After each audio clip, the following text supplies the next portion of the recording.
सभी को नमस्कार। आप सबको innovation and design thinking television series episode 5th में स्वागत है। और लास्ट जो हम 4 एपिसोड्स देखे हैं, उसमें डिज़ाइन थिंकिंग का इंट्रोडक्शन देखे हैं और डिज़ाइन थिंकिंग का पहला स्टेप जो है एम्पैथी और जिस स्टेप्स स्कूल्स में इम्प्लीमेंट करना है, वो देखे हैं। और उसके एक स्टेप आगे जाके हमने देखा है United nation sustainable development goals. और यहाँ पे एक और चीज़ बच्चों से या टीचर से सबसे एक विनती है कि एसडीजी बहुत बड़ा कॉन्सेप्ट है और इस एसडीजी को समझने के लिए उदाहरण का ज़रूरत ज़्यादा है। तो इस एसडीजीज़ के बारे में हमने लास्ट एपिसोड में देखा है कि एसडीजीज़ क्या है और एसडीजीज़ को जानना कितना इम्पोर्टेंट है और बच्चों के लिए वो और इम्पोर्टेंट है। और एसडीजी किस-किस क्षेत्र में रहते हैं और उसका संबंध इनोवेशन से कैसे रहते हैं और एसडीजीज़ एक छोटा-सा लोकल प्रॉब्लम को ग्लोबल कॉज़ तक कैसे बना सकते हैं, ये सब हमने देखा है। अभी इस एपिसोड में हम देखेंगे एसडीजीज़ 17 जो है, इसके अंदर क्या-क्या इनोवेशंस आते हैं, क्योंकि बच्चे बहुत कन्फ्यूज़ है या स्टूडेंट्स लर्नर्स जो है वो बहुत कन्फ्यूज़ है कि एक जो इनोवेशंस वो बनाते हैं, वो किस एसडीजीज़ से रिलेट करते हैं। तो इस पे बहुत सारा कन्फ्यूजन्स स्टूडेंट्स लर्नर्स को है और कुछ टीचर्स को भी है। और इस एसडीजी सिर्फ टीचर्स स्टूडेंट्स को ही नहीं है, बहुत सारे कम्युनिटी पीपल के लिए है, डॉक्टर्स मदर सब के लिए है। लेकिन एक कन्फ्यूजन है, वो है जो इनोवेशन करता है वो किस एसडीजीज को बिलोंग करता है। तो इस कन्फ्यूजन को हटाने के लिए हम आज एक चर्चा करने वाले हैं, कौन सी तरीके का एसडीजीज और इनोवेशंस किस एसडीजीज को रिलेट करता है। इस विषय को डिस्कस करने के लिए आज हमारे साथ है डॉक्टर अशोक कुमार बड़ोन जी और हमारे साथ है प्रदीप नेगी जी। और इस चर्चा शुरू करने से पहले एक स्टोरी बोलना चाहता हूँ मैं कि सब लोग को एसडीजी का नाम सुना है और एसडीजीज का एक और अंदर जाके कोर लेवल पे जानना है, ये 2 चीज़ अलग है। कि इसको एक स्टोरी के द्वारा हम समझने का कोशिश करते हैं। सर, एक शिष्य रहता है सर, तो उस शिष्य ने जाके उस गुरु से पूछता है कि गुरु, जो चीज़ दुनिया में किसी के पास नहीं है, वो मुझे दीजिए। तो इस गुरु ने कहता है कि आप मेरा आश्रम में 6 महीने काम करें, सेवा करें सबका। तो इस स्टूडेंट ने कहा गुरु का आश्रम में जॉइन करता है और सबका सेवा करता है, उनके लिए भोजन का व्यवस्था करता है, उनके लिए जो गुरु का सेवा करता है, वो सब करता है। फिर इस गुरु ने बोलता है कि आज समय आ गया है, आपको ये दुनिया में जो चीज़ आपने पूछा है किसी के पास नहीं, वो आपको देने का। तो ये गुरु ने क्या बोलता है कि उसको कान में एक चीज़ बोलता है। फिर मनुष्य का जनरल टेंडेंसी होता है सर, अगर हमें कुछ चीज़ मिलता है तो उसको टेस्ट करने का सोचते हैं। तो इस शिष्य ने क्या किया है, डिसाइपल ने क्या किया है, इसको जाके बाहर टेस्ट करने के लिए देखा है। तो बाहर ऐसे ही जाते हैं, जो गुरु इनका कान में शब्द बोला है वो हर सबका मुँह से सुनाई दे रहा है। कुछ बोल रहे उसका पहले शब्द में और कुछ बोल रहे उसका अंत का शब्द में, लेकिन सब जगह ये बात उनको सुनाई दे रही। अब इस बच्चे को या स्टूडेंट को बहुत गुस्सा आया है, डिसाइपल को। तो उन्होंने गुस्से से फिर गुरु के पास गया और गुरु से बोला है कि बहुत गुस्से से, गुरु आपने जो कहा है वो झूठ है, क्योंकि आपने जो मेरा कान में कहा है और उसने बोला और बताया है कि ये किसी के पास नहीं है, लेकिन ये सबके पास है। तो गुरु बोलता है कि आप 6 महीने और यहाँ पे सेवा करो, फिर उसके बाद मैं एक चीज़ आपको बोलता हूँ। फिर 6 महीने के बाद एक समय आता है इस स्टूडेंट को, डिसाइपल को, इसका महत्व बताने का। तो उस शब्द है सर ओमकार, जो गुरु उसका शिष्य का कान में बोलता है ओमकार। अगर हम बाहर जाएँगे ओम नमः शिवाय, अगर कोई मर जाएँगे तो बोलेंगे ओम शांति। लेकिन इस शिष्य ने पूछता है सर, सब तो ये यूज़ कर रहे हैं, लेकिन आपने बोला ये किसी के पास नहीं है। तो गुरु कहता है कि knowing the Omkara and knowing the value of Omkara separate है। ऐसे ही एसडीजी का नाम पता चलना और एसडीजीज के बारे में पता चलना इज़ वेरी इंपॉर्टेंट। ये तब समझ में आएगा सर जब आप एसडीजीज को एक-एक इनोवेशन जोड़ के बताएँगे, तो तब समझ में आएगा। तो आप सब स्टूडेंट्स के लिए, आप सब लर्नर्स के लिए हम आज जो 17 एसडीजीज़ हैं, इस एसडीजीज़ का एक-एक उदाहरण लेके आए हैं और ये आप सब जो डेली लाइफ में देखते हैं, आपका आस-पास कम्युनिटीज़ में रहते हैं, आप हर दिन सुनते हैं, ऐसी इनोवेशंस को लेके आए हैं, ताकि आप इस इनोवेशन का नाम सुनते ही या प्रोसेस सुनते ही आपका दिमाग में इस एसडीजी, इसमें ये इनोवेशंस होगा या ये इनोवेशन इस एसडीजीज को रिलेट होगा। तो ऐसे विचार आपका मन में आएंगे ताकि आपको एसडीजीज पे जो कंफ्यूजन है वो जाएगा। तो शुरू करते हैं आज का हम जो एसडीजीज पे डिस्कस करने वाले हैं। पहले एसडीजीज हम पूछते हैं प्रदीप नेगी सर से।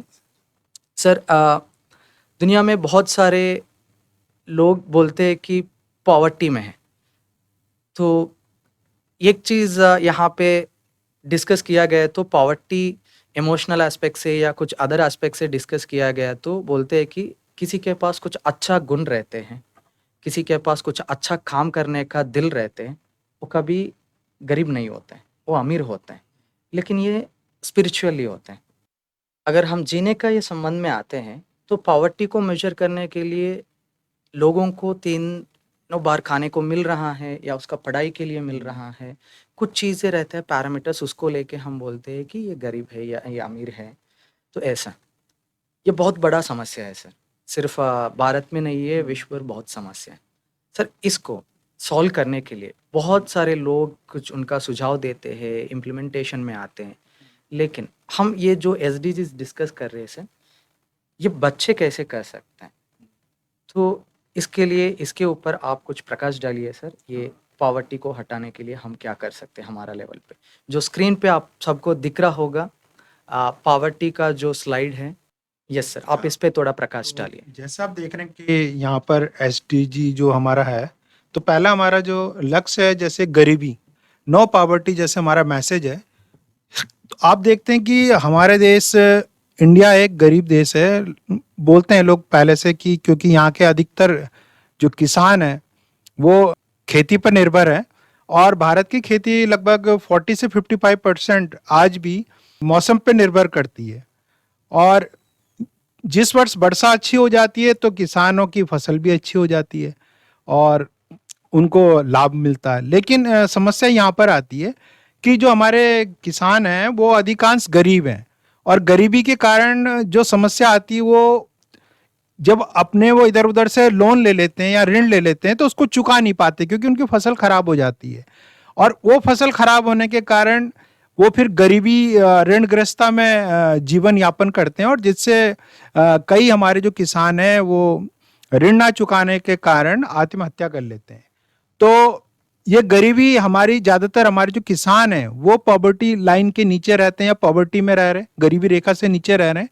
तो ऐसा हम क्या करें कि हमारे जो किसान हैं, किसान भाई हैं, वो जो गरीबी से ऊपर आ सकें, क्योंकि उनको ना केवल उपज पैदा करना बल्कि उनको अपनी उपज का भी उचित दाम मिले, क्योंकि बीच में जो बिचौलिया आते हैं या मिडिएटर बोलते हैं जिनको वो अधिकतर लाभ वो अर्जित कर लेते हैं। और किसानों को क्योंकि नॉलेज नहीं होती है, हमारे देश के किसान ज़्यादा पढ़े लिखे नहीं है, तो वो उसका फायदा नहीं उठा पाते, उसका फायदा बिचौलिए उठाते हैं।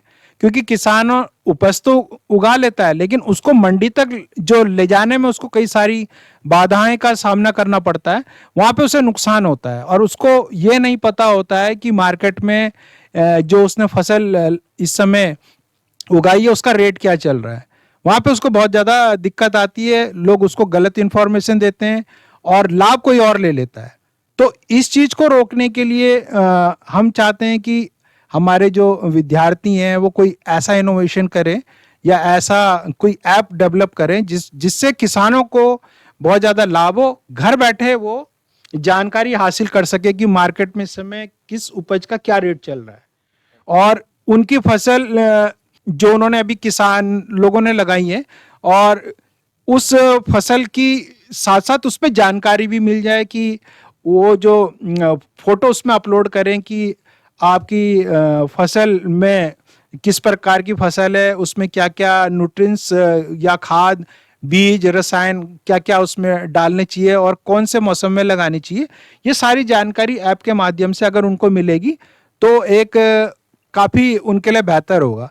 साथ में ऐप के अंदर ये सुविधा होनी चाहिए कि जो हमारे किसान भाई हैं वो डायरेक्ट ऐप के माध्यम से मार्केट का रेट पता कर लें, और साथ में वो जिससे कांटेक्ट कर सकें उनसे डायरेक्टली उसमें कांटेक्ट कर सकें। उसमें ऑनलाइन आपकी फैसिलिटी और ट्रांजैक्शन की, मनी ट्रांजैक्शन की अगर कोई ऑर्डर देता है तो आप उतना जो आपके खाद्यान्न है वहाँ भेज सकते हैं और वहाँ से डायरेक्ट पैसा आपके अकाउंट में आ सकता है। इससे उनका आने जाने का खर्चा बचेगा, मंडी के चक्कर काटने नहीं पड़ेंगे। एक मैं इस संबंध में एक किसान की कहानी बताता हूँ कि एक किसान था, वो खेतों में टमाटर लगा रहा था बहुत सारे। तो वो क्या करता था कि जब वो टमाटर होते थे फिर वो जाता था मंडी में बेचने के लिए। मंडी में जैसे आजकल रेट टमाटर का इसमें 80 और 100 रुपए चल रहा है, तो बहुत महंगा है। और किसान से लोग 20 रुपए या 10 रुपए किलो के हिसाब से ले रहे हैं, और फायदा कौन उठा रहा है? सब्जी मंडी में जो मीडिएटर होते हैं, बिचौलिए होते हैं, वो फायदा उठा रहे हैं। वो आप उसको स्टोर करते हैं और फिर महंगे दामों में बेचते हैं। तो उस किसान ने क्या करा, मोबाइल ऐप के मदद से या किसी मदद से वो डायरेक्ट जो सप्लायर होते हैं उनसे कांटेक्ट कर सकता है। जैसे होटल वालों से कर सकता है कांटेक्ट, या आप रेस्टोरेंट वाले से कर सकता है, या किसी बड़ी सोसाइटी के साथ कर सकता है, और डायरेक्ट उनको पेमेंट कर सकता है। वो डायरेक्ट उसको पेमेंट करेंगे और डायरेक्ट उनको सामान दे सकता है, वहां पे उनको अपना मतलब खाद्यान्न पहुंचा सकता है। तो इससे किसको लाभ होगा? इससे किसान को लाभ होगा, डायरेक्ट पैसा मिलेगा। ठीक है, बीच में मीडिएटर कोई नहीं होगा। ठीक है, ट्रांजैक्शन की भी कोई दिक्कत नहीं आएगी। तो इससे मतलब बहुत ज्यादा फायदा होगा इस प्रकार के मोबाइल ऐप से। और इससे जो लाभ होगा वो किसानों को, एक तो वित्तीय लाभ होगा, देश में जो डिजिटल आपका बोलते हैं हम डिजिटल भुगतान प्रणाली, उसका विकास होगा, डिजिटल इंडिया का विकास होगा। और साथ साथ जो समाज है हमारा वो डेवलप होगा। और खासकर हमारे किसान भाई इससे, इस प्रकार के ऐप का इस्तेमाल करके ना केवल खेतों से संबंधित जानकारी हासिल कर पाएंगे, बल्कि अपने वित्तीय लेन देन तथा अपने सौदे भी कर, तो इनसे बहुत लाभ होगा। Correct sir. तो जैसे आपने ये बता रहे थे, मेरा मन में भी जो मेरा बचपन का एक्सपीरियंस है सो याद आ रहे थे। जब मेरा फादर ये एग्रीकल्चर करते थे तो उन्होंने कहा कि एक डीलर आप जाके एक गोडाउन में रखो, एसी गोडाउन में रखो, इसका रेट बढ़ेगा। तो हमने गोडाउन में रखा है, वो बोलते हैं कि आज नहीं आज नहीं आज नहीं, 6 महीने ऐसा रखा है। फिर हमने 6 महीने के बाद उसको जो भी उसमें गोडाउन में रखा है वो निकाला है सर। तो निकाल के हम बेच दिया है उसको। आप यकीन नहीं मानोगे कि जो गोडाउन का खर्चा है, फिर वो जाने के बाद हम फिर वापस उनको मनी पे करना पड़े। तो हमारा जो खेती का है वो सब गया है, और जो सेविंग्स है वो भी गया है। इसलिए गया है कि हमको वो एंड यूज़र जो यूज़ करता है उन तक पहुँचने का एक रास्ता नहीं मालूम था। तो अगर आपने जो सुझाव दिया है, अगर कोई ऐसा ऐप बनाएंगे ताकि फार्मर्स डायरेक्टली उनको बेच सके, ये डीलर्स के पास जो पैसे जाते हैं ये फार्मर्स को मिलेगा डायरेक्ट, ताकि एक लेवल पे, मतलब ये गरीब भी हर लेवल में हर प्रोफेशन में रहते हैं। कोई स्मॉल केयर इंडस्ट्री से, कारपेंटर्स है, कोई मिट्टी का गड़ी बनाते हैं, सबके लिए रहते हैं। लेकिन आपने एक अच्छा एग्जांपल दिया किसानों का। एक ऐप के इस्तेमाल करने से इस फार्मर का इकोनॉमी में थोड़ा ज़्यादा डेवलपमेंट कैसे हो सकता है वो आपने अच्छे से बताया है। Thank you so much sir. Sir इससे ही एक है सर, जैसे हम किसान के बारे में बात किए हैं, तो किसान जो भी करते हैं वो किसी का भूख मिटाने के लिए और किसी के लिए खाना देने के लिए करते हैं। तो हमारा देश में और वर्ल्ड में एक और प्रॉब्लम भी है। पहले बोलते थे कि हर 6 लोगों में से एक को खाना नहीं मिल रहा, लेकिन अभी हर 3 में से एक को खाना ही मिल रही, क्योंकि इसको बहुत सारे फैक्टर्स है। ज़मीन कम होते जा रहे, मतलब पॉपुलेशन ज़्यादा होते जा रहे, अर्बनाइजेशन होते जा रहे, ये सब होते जा रहे। लेकिन इसमें भी हम इस नो हंगर जो है सेकंड एसडीजी जो है, अगर आप स्क्रीन पर देखेंगे नो हंगर का ये एसडीजी, अगर आप यहाँ पे देखेंगे इस नो हंगर को हम क्या करके, या हमारा स्टूडेंट्स या टीचर्स क्या करके इस नो हंगर को हमारा लेवल पे थोड़ा सा एड्रेस कर सकते हैं, इस पे थोड़ा आप प्रकाश डालिए। ये जीरो हंगर के अंतर्गत सर, हम बच्चे अगर विद्यालय में खाली पड़ी ज़मीन पर अगर कुछ फल सब्जी उगा सकते हैं, तो उससे उन्हें जो है एक तो ताज़ी फल सब्जियां उपलब्ध हो पाएंगी, जिनका वो इस्तेमाल अपने मिड डे मील में कर सकते हैं। क्योंकि आजकल हम देख रहे हैं बाज़ारों से जो फल सब्जी हमें उपलब्ध हो रही है उसमें विभिन्न प्रकार के रसायनों का प्रयोग किया गया है, जो कि हमारे लिए नुकसानदायक है। तो अगर बच्चे स्कूली स्तर पर जहाँ पर भी हमें खाली ज़मीन दिखती है वहाँ पर अगर हम फल सब्जियाँ उगाते हैं, चाहे किसी भी तरह की सब्जी हो, मेथी हो, टमाटर हो, मिर्च हो, तमाम तरह की सब्जियां हम उगा सकते हैं। और उनका प्रयोग अगर हम मिड डे मील में करते हैं तो एक तो उनको पौष्टिक आहार भी साथ साथ उपलब्ध होता रहेगा, और साथ ही हम बाजार से जो खरीदे जा रही फल सब्जियां हैं जो दूषित है, एक प्रकार से वो रसायनों का, जिनमें कीटनाशकों का प्रयोग किया गया है, वो हानिकारक खाद्य पदार्थों से हम बच सकते हैं। तो मैं समझता हूँ कि अगर इस दिशा में कार्य हो तो बहुत अच्छा हो सकता है, क्योंकि हमारे पास बहुत सारे विद्यालय हैं जहाँ पर हमारे पास बहुत खाली ज़मीन पड़ी हुई है, बंजर ज़मीन पड़ी हुई है। तो उसको एक तो इससे उपजाऊ किया जा सकता है, और साथ ही साथ हमें जो है अच्छा पौष्टिक जो फल सब्जियां हैं वो हमें प्राप्त हो सकती हैं। और इससे बच्चों में एक एक्टिविटी करने का भी मौका मिलेगा, जो हम खेती बाड़ी जो भूलते जा रहे हैं लोग, उसके बारे में हाँ वो भी गाएगा और उनको नॉलेज भी होगी खेती बाड़ी होती कैसे है। ठीक है सर, एक ये अच्छा सुझाव है सर, क्योंकि जगह वहाँ पे खाली रहता है। इसको कहते हैं हम रिसोर्सेस यूटिलाइजेशन कैसे करें। वहाँ पे जो खाली जगह है उसको भी हम इस्तेमाल करके ये वेजिटेबल्स या ये फ्रूट्स कैसे उगा सकते हैं, ये एक चीज़ है। और आजकल भी मैंने देखा है सर, फार्मर्स का एक कंसर्न है कि हमारे बच्चे आगे जाके एग्रीकल्चर करना ही नहीं चाहते, क्योंकि उसमें जो ब्यूटी है स्टूडेंट्स को या उनका चिल्ड्रन को पता नहीं है। अगर स्कूल्स में ऐसा प्रोग्राम हमने इंट्रोड्यूस किया है ताकि उनको पता चलेगा कि ये एग्रीकल्चर में ब्यूटी कितना है और उसमें कितने समाज का सेवा होता है और इकोनॉमी भी बढ़ता है, उनका रेवेन्यू जनरेशन भी होता है, हर चीज़ होता है।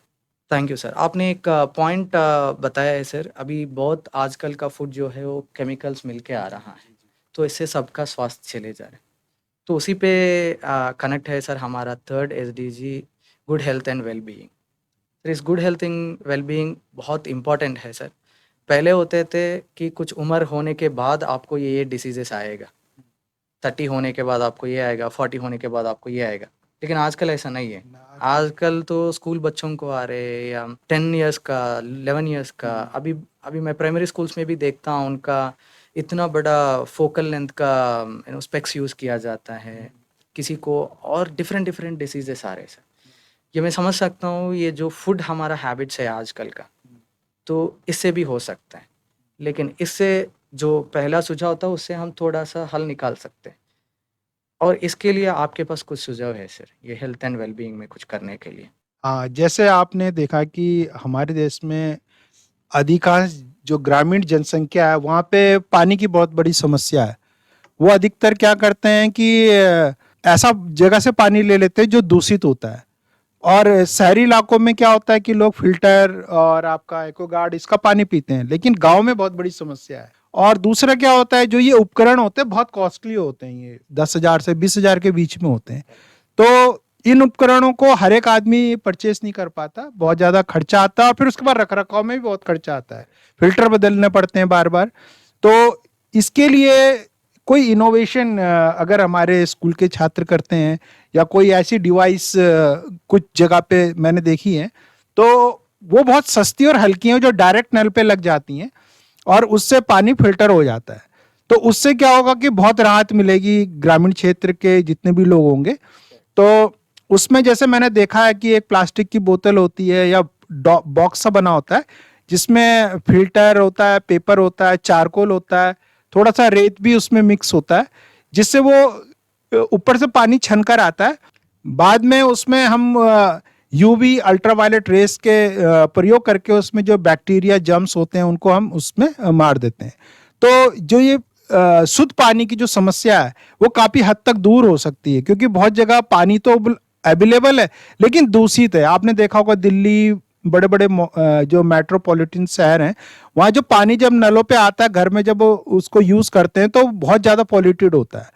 पानी की जो टंकियाँ होती जहाँ से पानी आता है वो भी दूषित रहता है अधिकतर, क्योंकि हमारी जो ज़मीन के नीचे पानी की लेयर्स हैं वो काफ़ी ज़्यादा प्रदूषित हो चुकी हैं, क्योंकि जनसंख्या बढ़ती जा रही है, इंडस्ट्री बढ़ती जा रही है, जिसका जो पोल्यूशन बढ़ रहा है, उसका जितना भी गंदा पानी होता है इंडस्ट्री में, वो सब नदियों के रास्ते धीरे धीरे फिर आपका जमीन के नीचे चले जाता है। तो जो पहला वाटर लेवल होता है, हम उसका जब पानी यूज करते हैं तो काफी पॉल्यूटेड होता है। तो ये जो आपने देखा है कि अगर इस प्रकार का कोई अच्छा सा इंस्ट्रूमेंट बनाया जाए जो मतलब सस्ता हो, चीप हो, आसानी से इधर से उधर हम उसको ले जा सकें, तो इससे काफ़ी समस्या हल होगी ग्रामीण क्षेत्रों में। और खासकर जो बीमारियां जल के माध्यम से होती हैं वो उससे काफी हमें निजात मिलेगी, क्योंकि आपने देखा कि छोटी सी उम्र में ही बच्चों आजकल जो हमारे पास 30 से 40% जो बीमारियां होती है वो दूषित जल से ही होती हैं। तो जब हम साफ सुथरा पानी पिएंगे तो इससे काफी सारी बीमारियों पर थम लगेगी और दवाइयों का खर्चा बचेगा और लोगों का स्वस्थ जीवन बेहतर होगा। Very true sir. सर मैंने ये समझा है कि पहले ही देश में बहुत सारे गांव में पानी ही नहीं रहते हैं और जहाँ पे रहता है वो पोल्यूटेड है। एक तो पानी नहीं रहने का कारण सब लोग को ये दिक्कत हो रही है, और जहाँ पे अवेलेबल है वहाँ पे पोल्यूटेड पानी है, उससे भी दिक्कत हो रहा है। तो ऐसे मैंने देखा है सर, एक ट्रैवलर है, तो ट्रैवलर ऐसे ही ट्रैवल करने का टाइम पे उन्होंने एक्सपीरियंस किया है कि आज यहाँ का पानी पिया है, नेक्स्ट डे और कुछ जियोग्राफिकल एरिया का, और उन्होंने देखा है बहुत सारे एरियाज में लोग ऐसा नाला से भी पानी निकाल के फिल्टर करके उसी को पानी को पीते। तो ये देखने के बाद उनका पूरा दिल में ये विचार आया है कि इन लोगों के लिए कुछ करें और ये इनके साथ में रहे कभी भी, अगर ये ट्रैवलिंग में हो या एक गांव में हो या घर में हो, कहीं पे भी। तो उन्होंने एक प्रोडक्ट बनाया है सर, निर्नल करके। ये अभी बहुत छोटा गांव से लेके इंडियन आर्मी तक भी यूज़ करता है सर। तो ऐसे अगर इनोवेशंस कोई बनाते हैं इस पानी के लिए या फूड के लिए, तो ये होगा हमारे जो भी बहुत सारे डिसीजेस होता है ये फूड के वजह से होता है। पहले कहते थे कि सात्विक फूड खाना है, अभी बहुत सारे लोगों को, यूथ को तो पता ही नहीं है ये सात्विक फूड क्या होता है। तो अभी हम इसके बारे में जानकारी भी सबको देना चाहिए, बीइंग ए टीचर हर दिन स्कूल में। Thank you so much sir. Sir हम इस चर्चा में बहुत सारे विषय डिस्कस कर रहे हैं और इसमें एक सर ये सब उन तक लेके जाना है, तो अवेयरनेस क्रिएट करना है। तो इतना लोगों को अवेयरनेस क्रिएट करने के लिए हमारे पास एक माध्यम है, वो है स्कूल से। और स्कूल्स में अगर हम इन बच्चों को हर चीज़ पे, सिर्फ बुक्स में जो है उसके बारे में ही नहीं, सोसाइटी में क्या है, लोग कैसे हैं, क्या क्या चीज़ हो रहा है, होने वाला है, इस सब के बारे में अगर हम एक जगह पे जाके स्कूल में अगर उनको बच्चों को देंगे, तो इसको कहते हैं हम क्वालिटी एजुकेशन। इसमें हर चीज़ इन्वॉल्व होता है सर। इस क्वालिटी एजुकेशन को या इसमें बच्चे कैसे इन्वॉल्व हो सकते हैं या हम कुछ कर सकते हैं क्या? जैसे आप स्लाइड पे देख रहा हैं, एक क्वालिटी एजुकेशन के लिए जो इनोवेशन बना है, आप इस पे थोड़ा प्रकाश डालिए। सर ये जो इसके अंतर्गत क्वालिटी एजुकेशन को बढ़ाने के लिए हम ऐसा कर सकते हैं कि अगर जैसे अधिकतर हम देखते हैं कि बच्चों में होमवर्क कंप्लीट नहीं कर पाते हैं बच्चे, उनको बड़ी दिक्कतें होती हैं। तो अगर हम चाहें कि जो उनके बड़े साथी हैं, बड़ी क्लासेस के जो बच्चे हैं, अगर उनको हम एक टास्क के रूप में एक टास्क दे दें कि आपको जो है छोटे बच्चों की मदद करनी है होमवर्क कराने में, और ये भी हो सकता है कि उनके आसपास जो बच्चे रहते हों वहाँ पर जा कर के उनके घरों में जा कर के वो उन बच्चों को जो है होमवर्क करने में मदद करें। तो इससे हम जो है क्वालिटी एजुकेशन को बढ़ा सकते हैं। साथ ही साथ इसके लिए हम जो है टीचर्स का भी सहयोग ले सकते हैं। हम व्हाट्सएप ग्रुप बना सकते हैं, उसके माध्यम से जो है उनसे पूछताछ कर सकते हैं कि आपको होमवर्क करने में कोई दिक्कत तो नहीं है।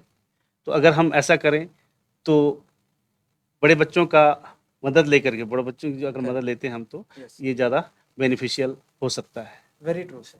तो मेरा उम्र बहुत कम है, लेकिन मैंने ये सुना है कि हमारा वेदों में, उपनिषद में कहा गया है कि मेंटर का महत्व क्या होता है। तो जो आपने सुझाव दिया है उसमें लर्निंग पिरामिड में एक रहता है कि सर अगर हम जितने भी पढ़े, जितने भी देखे या सुने, हम 70 to 80% तक ही सीख सकते हैं। लेकिन अब हम जाके किसी को सिखाए, when we teach we learn 95%। अगर हम ऐसा सिस्टम क्रिएट किया है जहाँ पे जिसके पास अच्छा नॉलेज है उसको हम सिखाने के लिए जिसके पास एक्सेस नहीं है, तो इनका भी क्वालिटी बढ़ेगा टीचिंग में, या वो भी सीखते रहेगा कंटिन्यूअसली और इस बच्चों को भी एक्सेस मिलेगा। और मैं ये एक चीज़ बोलना चाहता हूँ, इंडिया विश्व गुरु है, सबको ये पता है, और इंडिया के पास क्वालिटी एजुकेशन बहुत है, लेकिन इसका एक्सेस नहीं है। एक्सेस नहीं है मतलब कुछ स्कूल्स बहुत दूर रहते हैं या कुछ नेटवर्क इश्यूज रहते हैं। तो इस एक्सेस को वहाँ तक पहुँचाने के लिए जो आपने सुझाव दिया है, एक पहुँचाना है इज़ टेम्पररी, लेकिन एक रिसोर्स वहाँ पे ही क्रिएट करना है इज़ परमानेंट। जो हम सस्टेनेबिलिटी सीखते मांगते हैं, तो उसके लिए आपने जो सुझाव बताया है वो अच्छा बेहतरीन सॉल्यूशन है। यस, सो नेक्स्ट जो हमारा 5th एसडीजी है, आप स्लाइड पे देख रहा है, जेंडर इक्वालिटी। तो ये जेंडर इक्वालिटी बहुत सेंसिटिव इशू मानते हैं और बहुत सारे लोग भी सोचते हैं कि सर जेंडर इक्वालिटी में वर्क प्लेसेस में होता है, स्कूल्स में होता है, और महिलाओं का बहुत सारे समस्या होता है या पुरुष का भी बहुत सारे समस्या होता है। ये हर हर ट्रांसजेंडर्स भी होता है, ये जेंडर इक्वालिटी भी सबके लिए है।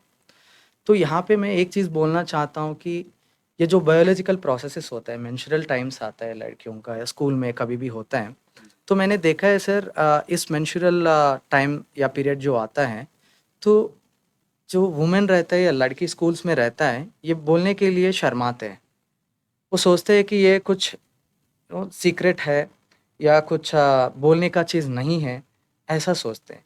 नहीं सर, ये सबके जीवन में होते रहता है, लेकिन अलग-अलग तरीकों में होता रहता है। तो ये इतना छुपाने का बात नहीं है, ये एक बायोलॉजिकल प्रोसेस है और इसको सबको अवेयरनेस करना इज़ वेरी इम्पोर्टेंट है, ताकि एक एक पुरुष होने के नाते आपको रिस्पेक्ट करते हैं। मैं एक एग्जांपल बताता हूँ सर, इस जो इनोवेशन हमने स्लाइड पे देखा है, स्कूल्स में अभी सैनिटरी नैपकिन्स का या सैनिटरी पैड्स का एक बॉक्स लगाना, ताकि बच्चे कभी-कभी क्या होता है, शॉप में जाके खरीदने के लिए भी ये शर्माते हैं और सोचते हैं कि अगर वहाँ पे कोई लड़की रहेंगे तो जाके खरीदेंगे। सुपरमार्केट से भी ये पेपर में बाँध के लाते हैं, इतना ज़रूरत नहीं है।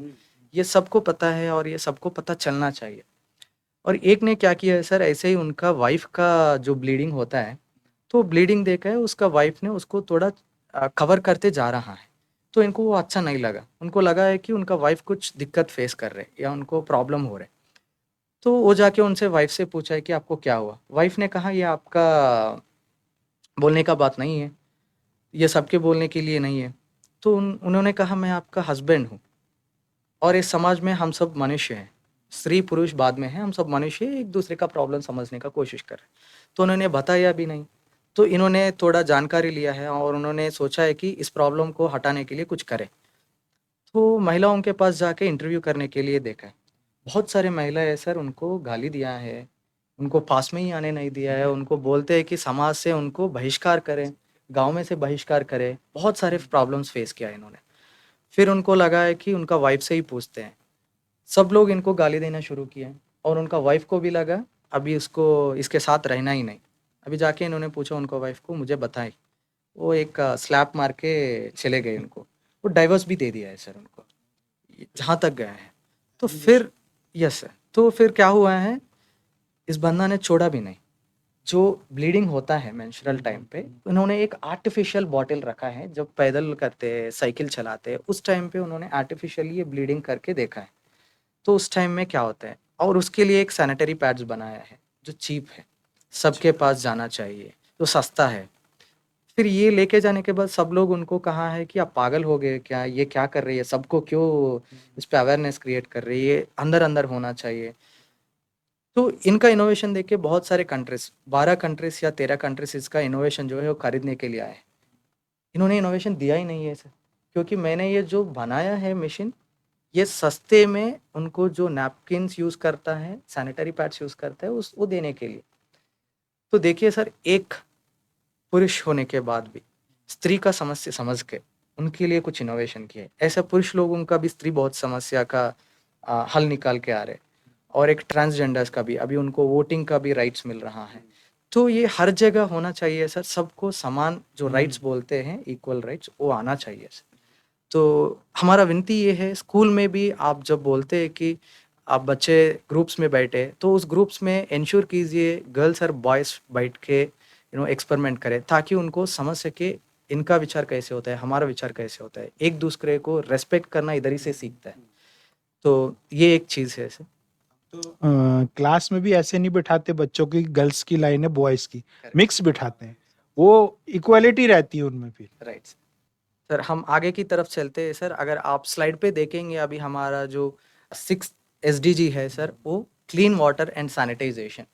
सो ये क्लीन वाटर एंड सैनिटाइजेशन बहुत सारे एरियाज़ में प्रॉब्लम है, और इस प्रॉब्लम को हम हमारा स्कूल से कुछ करके हल निकाल सकते हैं? जैसे आपने बताया कि आजकल जिस प्रकार से ग्लोबल वार्मिंग हो रही है, तो हमारी जो मौसम का परिवर्तन है वो काफ़ी बदल रहा है। कहीं पे बहुत ज़्यादा बारिश हो रही है और कहीं पे बहुत कम हो रही है, जिससे समस्या पानी की बढ़ती जा रही है। और आप देख रहे हैं कि पर्यावरण के साथ साथ जल संरक्षण बहुत ज़रूरी है, और इसका अवेयरनेस हम अपने स्कूलों में बताते हैं बच्चों को। तो उस अवेयरनेस के तहत बच्चों ने एक हमारे स्कूल का, अपने स्कूल का उदाहरण मैं देना चाहता हूँ कि हमारे स्कूल में बच्चों ने जल संरक्षण के लिए एक पिट बनाया, बहुत बड़ा बना रखा है। और बीएचएल जो जहाँ हमारा स्कूल स्थित है, उन्होंने भी हमें उसको बनाने की सहायता दी, जिसमें हमारी जो बिल्डिंग है बहुत बड़ी है, और उसमें इतना, जब इस तरह उसका जो सरफेस है ऊपर का बिल्डिंग का, वो इस तरह का टाइप का है, जिससे पानी बहुत तेजी से गिरता है। तो वो पानी जब गिरता है नीचे तो पानी पानी हो जाता है। तो हम चाहते हैं कि उस पानी को कहीं संरक्षण करें, क्योंकि मैंने देखा कि बहुत सारे स्कूलों में पानी की समस्या है। हमारे यहाँ पानी की समस्या नहीं है, हमारे यहाँ पानी की स्टोरेज की समस्या है कि हम उसको कैसे संरक्षण करें। जैसे उत्तराखंड एक पहाड़ी प्रदेश है, वहाँ पे क्या होता है, बारिश होती है और सारा पानी बह जाता है, और वहाँ पर बिजली की भी समस्या, बिजली नहीं है तो पानी कहाँ से आएगा, बिना पंप के पानी नहीं आ सकता। लाइट नहीं है बहुत स्कूलों में, बहुत ग्रामीण क्षेत्रों में हमारे स्कूल हैं। तो ऐसी जगह में हम पानी को कैसे बचाएं, क्योंकि हमारे यहाँ क्या होता है, जो पानी के लिए लोगों को नीचे काफी 500 मीटर नीचे डाउन में पानी लेने के लिए जाना पड़ता है, टॉयलेट पे पानी नहीं होता है। तो उसको हम कैसे सेव करें, तो ये स्कूल में बहुत अच्छा इनोवेशन हमारे बच्चे कर सकते हैं। जैसे हमारे स्कूल में हुआ है कि हमने पिट बनाया, बारिश का सारा पानी उसमें हम स्टोर करते हैं, और उस पानी को फिर बाहर निकालने के लिए हमारे यहाँ लाइट है, तो हमने पंप लगाया हुआ है, जिससे फिल्टर करके हम उस पानी को बाहर निकालते हैं। और उस पानी का इस्तेमाल हम टॉयलेट्स में और आपका मिड डे मील में बर्तन धोने के लिए इस्तेमाल कर लेते हैं। और बाकी जो हमारे स्कूल में किचन गार्डन है, फुलवारी लगा रखी है, उसमें हम उसका प्रयोग करते हैं। पाइपलाइन हमने उसमें लगाई हुई है, तो उससे काफी सेव हो जाता है। और दूसरा, हमारे यहाँ एक और समस्या थी कि जो हरिद्वार में बीएचएल है, वहां से जब पहाड़ी इलाका है थोड़ा पीछे बैक साइड में, राजा जी नेशनल पार्क है, तो वहां काफी बारिश होती है। जब बारिश होती है तो पहाड़ों का सारा पानी बहता हुआ चले जाता है, शहर में घुस जाता है, और वहां बारिश होती नहीं है। वो बहुत परेशान होते कि भाई पहाड़ों से सारा पानी आ गया, क्योंकि आजकल जो नदी नाले हैं, लोगों ने अतिक्रमण कर लिया, उन पर कब्जा कर लिया है, जिसके कारण क्या हुआ, पानी फ्लो जो बारिश का होता हो नहीं पाता है। तो बीएचएल ने और फिर हमारे स्कूल ने कुछ सुझाव दिया था उधर बीएचएल प्रशासन को। तो उन्होंने हमारे स्कूल के बाहर बहुत जगह, जहाँ पे आउटसाइड हमारे स्कूल के बाहर जाके, उन्होंने 4-4, 5-5 बीघा में बहुत अच्छे तालाब बनाए हैं, जिसमें वर्षा का जल आता है और वो वहां पे स्टोर हो जाता है, जिससे क्या होता है कि जो अंडर वाटर हमारा रिचार्ज हो जाता है, जो कमी होती है वो भी पूरी हो जाती है। तो ये जो इनोवेशन, अगर हर स्कूल में वहाँ के स्कूल के बच्चे अपने स्कूल की परिस्थितियों के अनुसार करेंगे तो बहुत लाभ मिलेगा। और इससे ना केवल लाभ मिलेगा, बल्कि बच्चों को जागरूकता भी मिलेगी कि हमारे जो संसाधन है, पानी जो संसाधन है बहुत महत्वपूर्ण है, जिसके बिना हम जीवित नहीं रह सकते, उसको सेव करने की उनको आदत होगी। उससे वो अपने समुदाय को भी जागरूक करेंगे, तो एक ग्लोबल अवेयरनेस आएगी कि हम कैसे अपने संसाधन को मतलब बचाएं। ठीक है, और ना केवल संसाधन बल्कि जो समस्याएं आती हैं उसको भी दूर करें। ठीक है ना, तो पानी हमारे लिए बहुत इंपॉर्टेंट है। ठीक है ना। Very true sir. जैसे आपने ये रेन वाटर हार्वेस्टिंग का बता रहे, तो हर स्कूल में अगर यूडाइस के अनुसार लेंगे तो 15 लाख स्कूल्स हैं इंडिया में। अगर 15 लाख स्कूल्स ये इम्प्लीमेंट करे तो कितना पानी हम सेव कर सकते हैं एक सीजन में। और एक चीज़ है सर, जैसे आप सब समझ रहे होंगे, एक एक इनोवेशन जो हम अभी डिस्कस कर रहा है, हम डेली लाइफ में इसको हर दिन देख रहा है, लेकिन आपने देखा है कि ये एक छोटा सा सुझाव कितना बड़ा एसडीजी से लिंक है। और एक और चीज़ बोलना चाहता हूँ सर, ये एसडीजी सब लोग समझते हैं कि ये एसडीजी का अलग है, ये एसडीजी का अलग है और एक दूसरे का संबंध नहीं है, ऐसा कुछ उनका कन्फ्यूजन्स है। लेकिन आपने जो सुझाव बताया है अभी रेन वाटर हार्वेस्टिंग पिट्स का, तो इसको यूज़ करके एक एनजीओ ने क्या किया है, जो फार्मर्स होते हैं उनका बोरवेल्स में पानी नहीं आता है, तो उसका बोरवेल्स के थोड़ा आसपास में ये रेन वाटर हार्वेस्टिंग पिट्स बनाया है सर, ताकि उनका बोरवेल्स को रिचार्ज कर सके। तो इससे क्या होता है, फार्मर्स का भी बहुत सारे फ़ायदा होता है। सो ये और नेक्स्ट एसडीजीज हम डिस्कस करते हैं। तो हमने देखा है 6 अभी तक का जो एसडीजीज है उसके बारे में और उसका जो इनोवेशंस होता है वो देखा है। प्रदीप सर से और अशोक सर से अच्छे-अच्छे एग्ज़ाम्पल के द्वारा हम समझने का कोशिश किया है। मुझे लगता है कि ये बहुत सारे जो एग्ज़ाम्पल सर लोग ने शेयर किया है, वो डेली लाइफ़ में हम देखते ही रहते हैं। तो इसका मकसद ये है कि जो भी हम डिस्कस कर रहे हैं, ये हमारे आस-पास में रहना है, ताकि आप कल सुबह इसको देखते ही आपका दिमाग में ये एसडीजी आना चाहिए। Thank you so much sir, इतना अच्छे इनोवेशंस लाने के लिए। अब हम अगला इनोवेशंस पे जाते हैं सर। जब आप स्लाइड पे देख रहे हो, 7th हमारा एसडीजी जो है, वो है हमारा अफोर्डेबल एंड क्लीन एनर्जी। तो ये अफोर्डेबल एंड क्लीन एनर्जी भी बहुत इम्पोर्टेंट है सर, क्योंकि बहुत सारे चीज़ों में हमारा बॉडी में भी एनर्जी या हर काम करना है उसके लिए भी एनर्जी चाहिए, लेकिन बहुत सारे एनर्जी सोर्सेस ख़त्म होते जा रहे हैं। भविष्य का जो होने वाला बच्चे आने वाला है, उनके लिए एनर्जी बचने का भी कुछ चांसेस नहीं है। तो उसके लिए आगे का अगर हम 100 साल का या 10 साल का नेक्स्ट सोचेंगे, तो अभी से हम ये अफोर्डेबल एंड क्लीन एनर्जी पे क्या ध्यान दे सकते हैं? कैसे इसको सॉल्व कर सकते हाँ, सर अधिकतर हम देखते हैं कि जो हमारे ग्रामीण क्षेत्र हैं वहाँ पर बिजली की आपूर्ति सुचारू रूप से नहीं हो पाती है। Correct. उसके बहुत सारे कारण हो सकते हैं। हो सकता है कि आंधी तूफान चलने के कारण कहीं बिजली के पोल टूट गए हों या तार टूट गए हों। तो उससे क्या होता है कि अगर रात को बिजली नहीं है तो बच्चे सुचारू रूप से पढ़ाई नहीं कर पाते हैं। तो इसके लिए यदि सौर ऊर्जा का इस्तेमाल किया जाता है तो ये बहुत बेहतरीन साबित हो सकता है और इसके लिए कर भी रहे हैं बच्चे, बहुत सारे इनोवेशंस कर रहे हैं। अभी हमारे स्कूल में पढ़ने वाला एक बच्चा है, उसके पिताजी की एक छोटी सी दुकान है, ओके तो जूस इत्यादि जो भी है वो बनाते हैं और दिन भर धूप में ही उनका दुकान है, क्योंकि उन्होंने प्रॉपर कोई दुकान तो बनाई नहीं है। तो उससे बचने के लिए उस बच्चे ने क्या करा कि एक सोलर अम्ब्रेला बनाया, छाते को ही उसने जो है उस सोलर पैनल से जोड़ दिया और उससे जो है एक तो मोबाइल चार्ज करने के लिए भी बिजली पैदा हो रही है और दूसरा अगर देर तक उनको दुकान चलानी पड़ती है तो उससे लाइट भी उनको सुचारू रूप से मिल रही है। तो मैं समझता हूँ सौर ऊर्जा में बहुत सारे इनोवेशंस बच्चे कर रहे हैं, तो इस समस्या से हम निजात पा सकते हैं, क्योंकि अधिकतर ग्रामीण क्षेत्र में ये समस्या बनी रहती है। जो सर ने बताया, अगर सरकार या कोई सेवी संस्थाएं होती हैं, यस हमारे बहुत सारे होती हैं, तो उनसे मदद ली जा सकती है कि वो कम रेट पे ग्रामीण बच्चों को इस प्रकार के संसाधन उपलब्ध कराएंगे, तो उनको बहुत फायदा होगा, क्योंकि मार्केट में ये चीजें बहुत महंगी आती हैं। करेक्ट। इस पे थोड़ा मेरा भी विचार ऐड करना चाहता हूँ सर मैं। जैसे गांव में आपने जैसे बताया, बहुत सारे रूरल विलेजेस में ये बिजली का बहुत प्रॉब्लम रहता है। तो एक ऐसे ही इनोवेटर या प्रॉब्लम सॉल्वर सॉल्वर ने इसको एक सीरियस समस्या ले लिया है और उन्होंने एक किया है कि सोलर सहेलीस। तो उनका इनिशिएटिव है सोलर सहेली। तो सोलर क्या सहेली बना के एक इनिशिएटिव किया है उन्होंने। क्या किया है, इसका स्ट्रैटेजी देखिए सर कितना सुंदर है। उन्होंने ये जाके गांव में जो सब लोग जाते हैं कि यूथ के पास, क्योंकि उनके पास एनर्जी रहता है, वो कर सकते हैं। लेकिन इन्होंने क्या किया है, वो सोलर सहेलीस बना के जो गांव में बहुत बड़ा सीनियर्स होता है 70 ईयर्स 80 ईयर्स का, उसको दिया है यूज़ करने के लिए। तो मैंने स्टडी किया इसके बारे में, इसका पीछे क्या मकसद है। तो इसके पीछे मकसद है जो बड़े लोग करते हैं उसको यंग लोग इमिटेट करते हैं, फॉलो करने का सोचते हैं। यही हमारा आचार है, यही हमारा विचार होते आते आ रहे हैं। तो इसलिए है कि उन्होंने जो गांव में सीनियर वुमेन रहते हैं उनको दिया है, ताकि वो यूज़ करते, ये यंगस्टर्स जो देखते हैं वो भी यूज़ करना शुरू किया है। ऐसा गांव में 70% ऑफ द वर्क्स जो है सर, वो अभी सोलर से ही चलता है।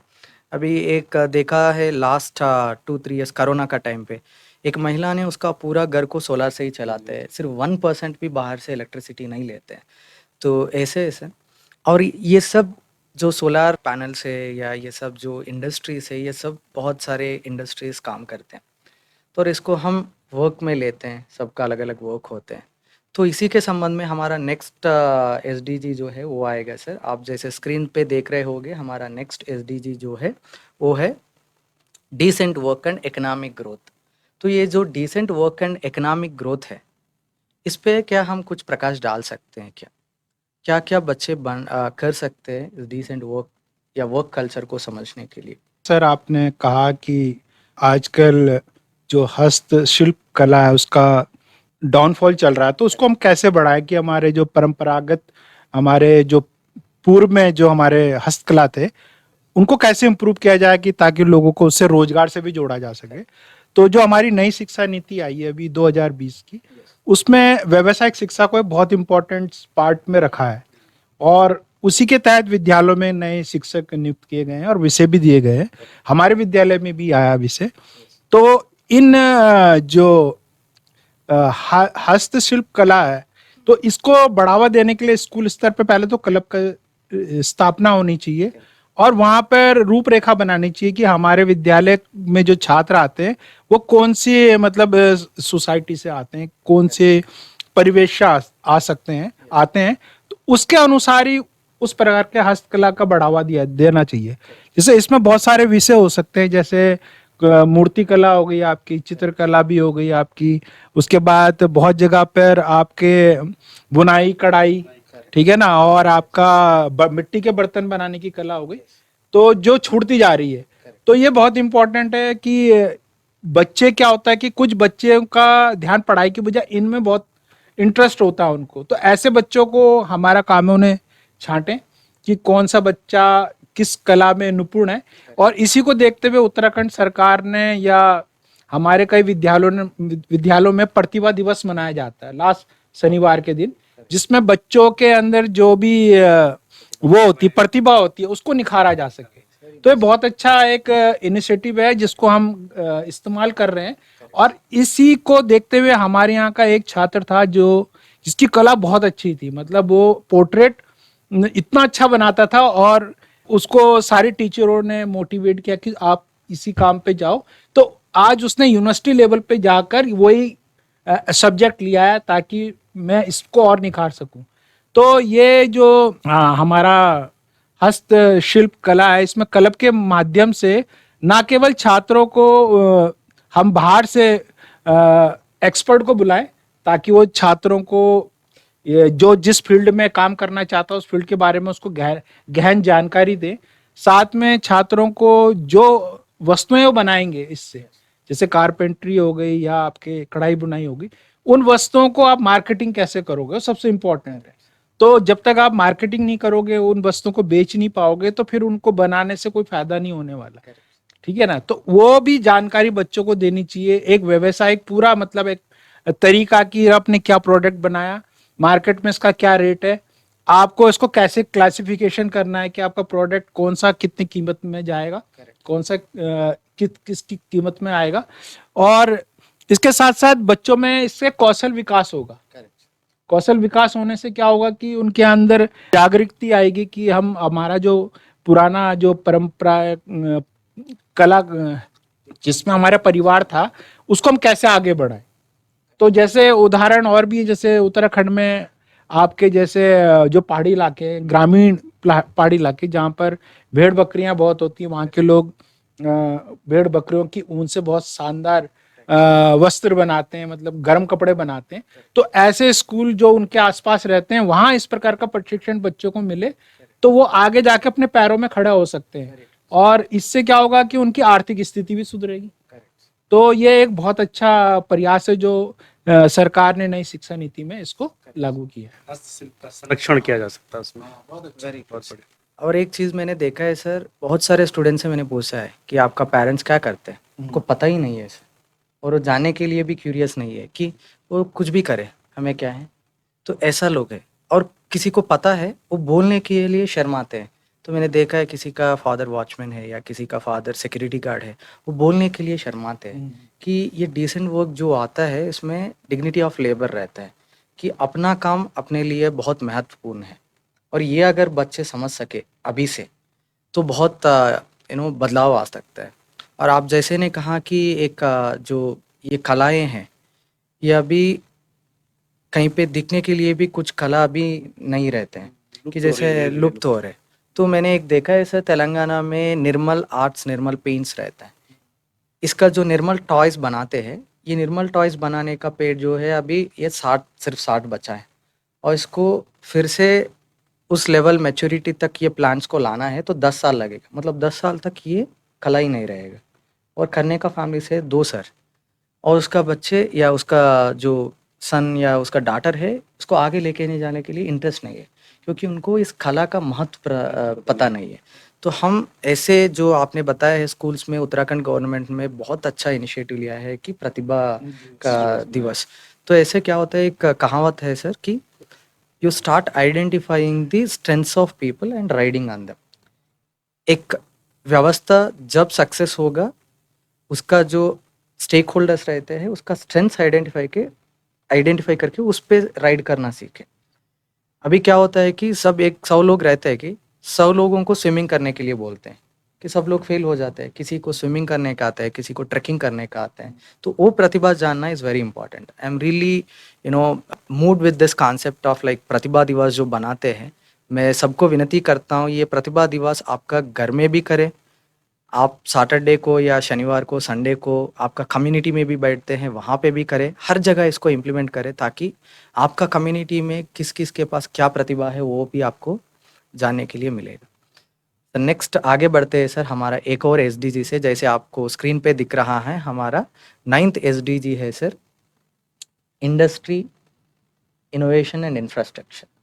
सर ये इंडस्ट्री, इनोवेशन एंड इंफ्रास्ट्रक्चर जो है, तो इस पे आप कुछ प्रकाश डालिए सर, इसके लिए क्या हम कर सकते हैं?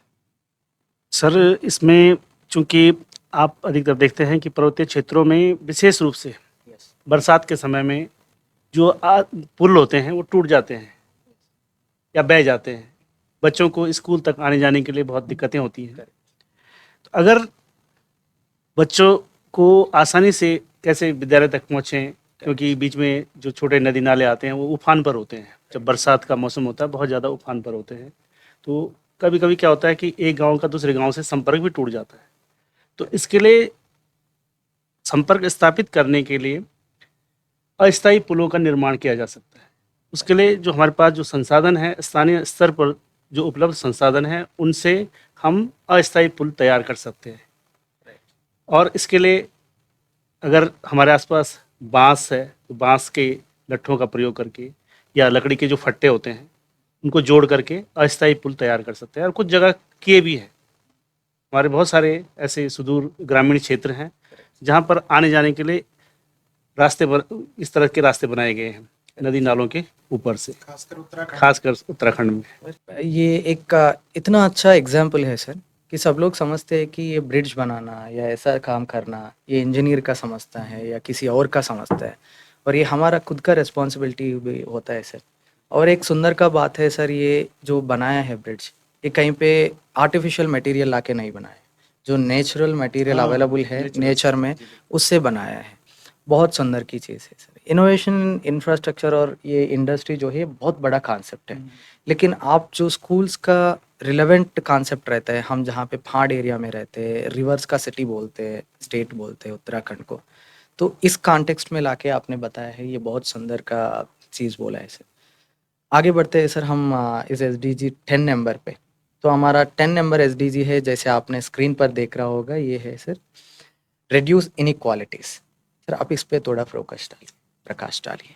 हाँ, जैसे आप जानते हैं कि उत्तराखंड एक पर्यटन राज्य माना जाता है और यहाँ पूरे साल भर ना केवल विदेशों से बल्कि हमारे अलग अलग राज्यों से अलग अलग धार्मिक और रीति रिवाज वाले लोग आते हैं। और समस्या ये आती है कि लैंग्वेज की प्रॉब्लम आ जाती है।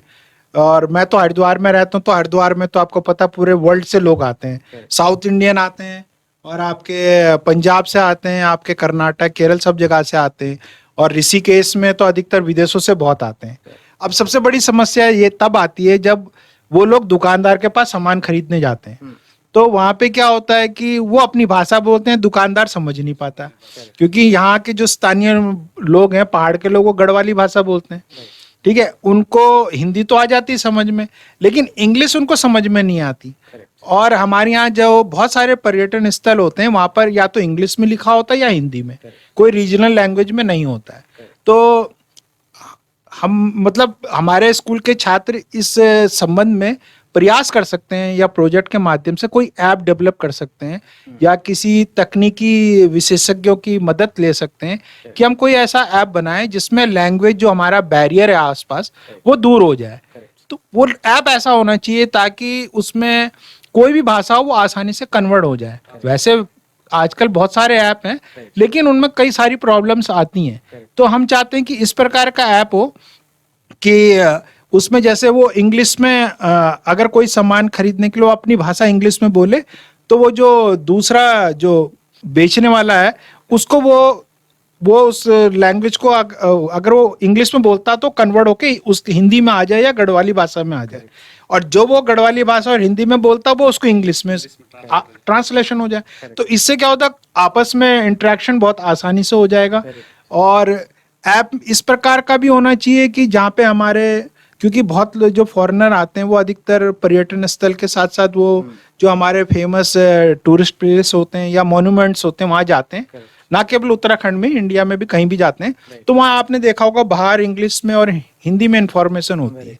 अब बहुत सारे ऐसे लोग होते हैं जो तमिलनाडु या केरल में रहते हैं या ज़्यादा पढ़े लिखे, वो उनको अपनी भाषा में नॉलेज होती है, तो वो अगर उसको मोबाइल में सुविधा हो, मतलब उस ऐप में सुविधा हो कि उसकी फोटो खींच ले और वो ऑटोमेटिक उनकी लैंग्वेज में ट्रांसलेशन हो जाए, तो उन्हें मतलब उनका 50% काम वैसे ही आसान हो जाएगा। वो पूरा उस जो हिस्टोरिकल प्लेस है या मॉन्यूमेंट है उसकी पूरी जानकारी प्राप्त कर लेंगे। तो ये बहुत अच्छा मतलब इसमें एक कार्य हो सकता है, इनोवेशन हो सकता है जिससे टूरिस्ट भी बढ़ेगा और लोग भी आएंगे देखने के लिए, और जानकारी होगी, चाहे रेलवे स्टेशन में हो चाहे हवाई जहाज में हो, कहीं भी इंफॉर्मेशन शेयर करना हो लैंग्वेज की, फिर बैरियर कहीं पे नहीं आएगा। तो इसमें मैंने देखा है सर बहुत सारे एरियाज में ये हम सोचते हैं कि मतलब टूरिस्ट एरिया में तो ये होते रहते हैं और यहाँ पे टूरिस्ट गाइड्स का जो रोजगारी भी बनता है इससे, और मैंने देखा है इसका बहुत बड़ा रूप में ये कहाँ पे सब चीज़ों को रोक रहा।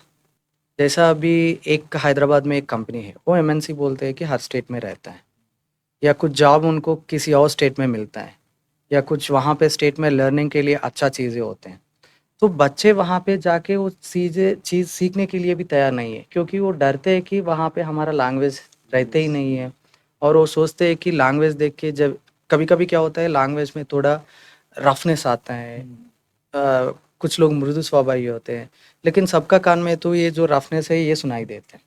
ऐसे बहुत सारे एरियाज पे या जियोग्राफिकल एरियाज पे जो दूसरे स्टेट्स में रहते हैं उनको नेगेटिव फीलिंग है।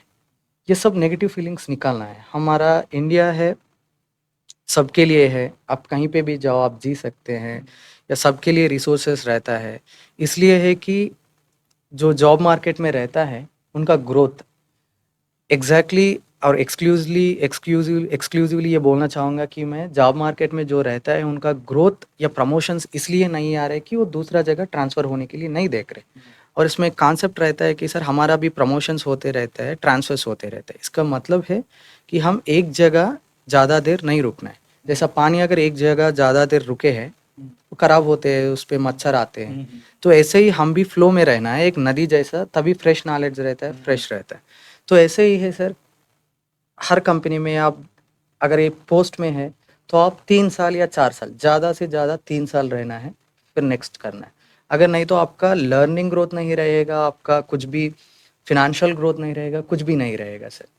तो इसके अनुसार अगर आप देखेंगे, बच्चे आपका करियर प्लान कर रहे हैं या यूथ आपका करियर प्लान कर रहे, देखिए हर स्टेट हमारा ही है, ये इनइक्वालिटीज सबके माइंड से जाना चाहिए। इंडिया हम सबका है, आप कहीं पे भी जाने के लिए तैयार रहना है और ग्रोथ के लिए तैयार रहना है, राइट।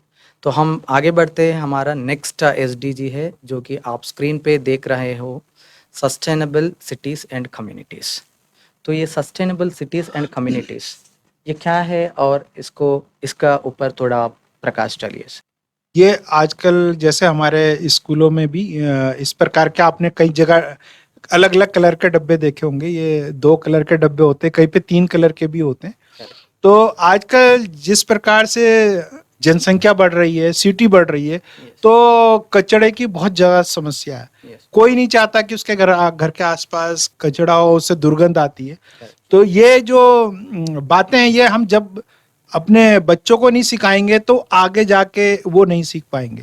तो इसके लिए जागरूकता बहुत जरूरी है कि हम जो कचरा है उसको पहले अलग करें, कौन सा जैविक है कौन सा अजैविक, ये स्कूल स्तर पे ही हमें बच्चों को सिखाना है। जब बच्चे स्कूल स्तर पे सीख लेंगे तभी हम आगे लोगों को सिखा पाएंगे कि भाई आप कचरे का कैसे प्रबंध करें। तो जैसे जैविक कचरा होता है तो हमारे स्कूल में भी हमने अलग अलग डस्टबिन बनाए हुए हैं। तो जो मिड डे मील जैसे हम खाना बनाते हैं जो कचरा बच जाता है सब्जी का या के पेड़ पौधों के जो पत्ते होते हैं वो सारे हम जैविक उसमें एक जगह डालते हैं।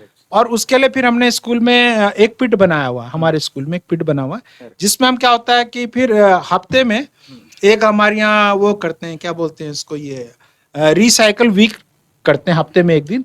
जो वो कचड़े के डब्बे भर जाते हैं तो उसको निकाल के हम क्या करते हैं, सॉर्ट आउट करते हैं। ठीक है ना। तो जो हमारा जैविक वाला होता है उसको हम क्या करते हैं, पिट में डालते हैं और उसमें पत्ते उत्ते डाल के मिट्टी से भर देते हैं। 3 महीने के बाद उसमें खाद बन जाती है। जब हम उसको निकालते हैं तो खाद बन जाती है और वो हमारे जो मिड डे मील का किचन गार्डन है वहां पे हम उसका इस्तेमाल कर लेते हैं। दूसरा अजैविक जो कचरा होता है इसमें क्या होता है, बच्चों को हम बोलते हैं कि भाई पहले तो अपने घर से बोतल लेके आओ पानी की और पॉलीथीन और ये इस्तेमाल ना करें। लेकिन उसके बाद भी अगर बच्चे ले आते हैं तो हम क्या करते हैं कि भाई जो अजैविक होता है उसको वहां डालें, जिसमें जैसे स्टील भी हो सकता है या लोहे की वस्तु भी हो सकती है, आपका मेटल हो सकता है या प्लास्टिक हो सकता है, कुछ भी होता है। फिर हम उसको सॉर्ट आउट करते हैं। मैंने कहा था वीक मनाते हैं हम उसको, रिसाइकल वीक, तो उसमें अलग अलग कर देते हैं। फिर उसमें से हम ये देखते हैं कि हमारे लिए कौन सा इसमें बेटर है जो उसका हम इस्तेमाल करें।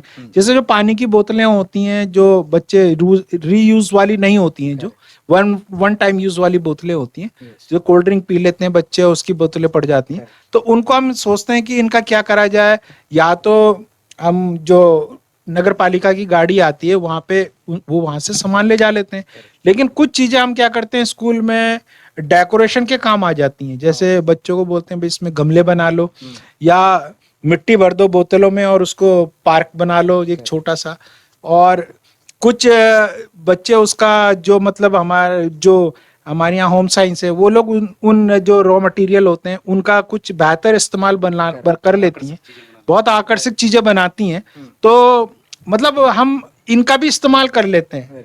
तो जो रिसाइकल हम उसका इस्तेमाल करते हैं तो इससे बच्चों को नॉलेज भी मिलती है कि भाई कौन सा पदार्थ क्या होता है, कौन सा हानिकारक है, किसका बेहतर इस्तेमाल हो सकता है। और जो बच जाता है बेकार हो जाता है फिर हम उसको नगर पालिका की जो गाड़ी आती है वो उसको ले जा लेती है। तो इससे क्या होता है कि बच्चों में एक जागरूकता आती है और जब बच्चे जागरूक होंगे तो समाज भी जागरूक होगा। ठीक है ना। तो इससे जो हमारी समस्या है, जो ये कूड़ा करकट वाली समस्या है कि जैविक अजैविक, तो वो ज्यादा आसानी से सॉल्व हो सकती है। करेक्ट सर, आपने ये जो एग्जाम्पल बताया है सस्टेनेबल सिटीज़ और कम्युनिटीज़ के लिए, बहुत वेरी कनेक्टिव एग्जाम्पल है। क्योंकि हर सुबह उठते ही हमारा पहले काम यही होता है कि घर में जो रहते हैं उसको जाके रोड पे डालना है या डस्टबिन पे डालना है। बहुत सारे जगह पे ऐसे डस्टबिन्स नहीं रहते और वो एक ही डब्बा में डालते हैं कि मिक्स कर जो देते भी सफाई वाले रहते हैं वो मिक्स सेपरेट करने के लिए उसको भी बहुत दिक्कत होता है और इसके लिए रिसाइकलिंग भी चलता है तो उसको भी सेपरेट करने में दिक्कत होता है। तो ये सस्टेनेबिलिटी जब आएगा ये सिटीज़ और कम्युनिटीज़ में, जैसे आपने एक एग्जांपल दिया है बच्चों हर वीक ये करता है, तो अगर बच्चों को ये एक दिन किया है और छोड़ दिया है तो ये एक मैजिक शो बनेगा। या 1-2 दिन 2 बार 3 बार किया है तो इनको ये एक्टिविटी या प्रोग्राम हो जाएगा। अगर ये हर वीक होता है, हर महीने होता है तो इसके कल्चर बन जाता है।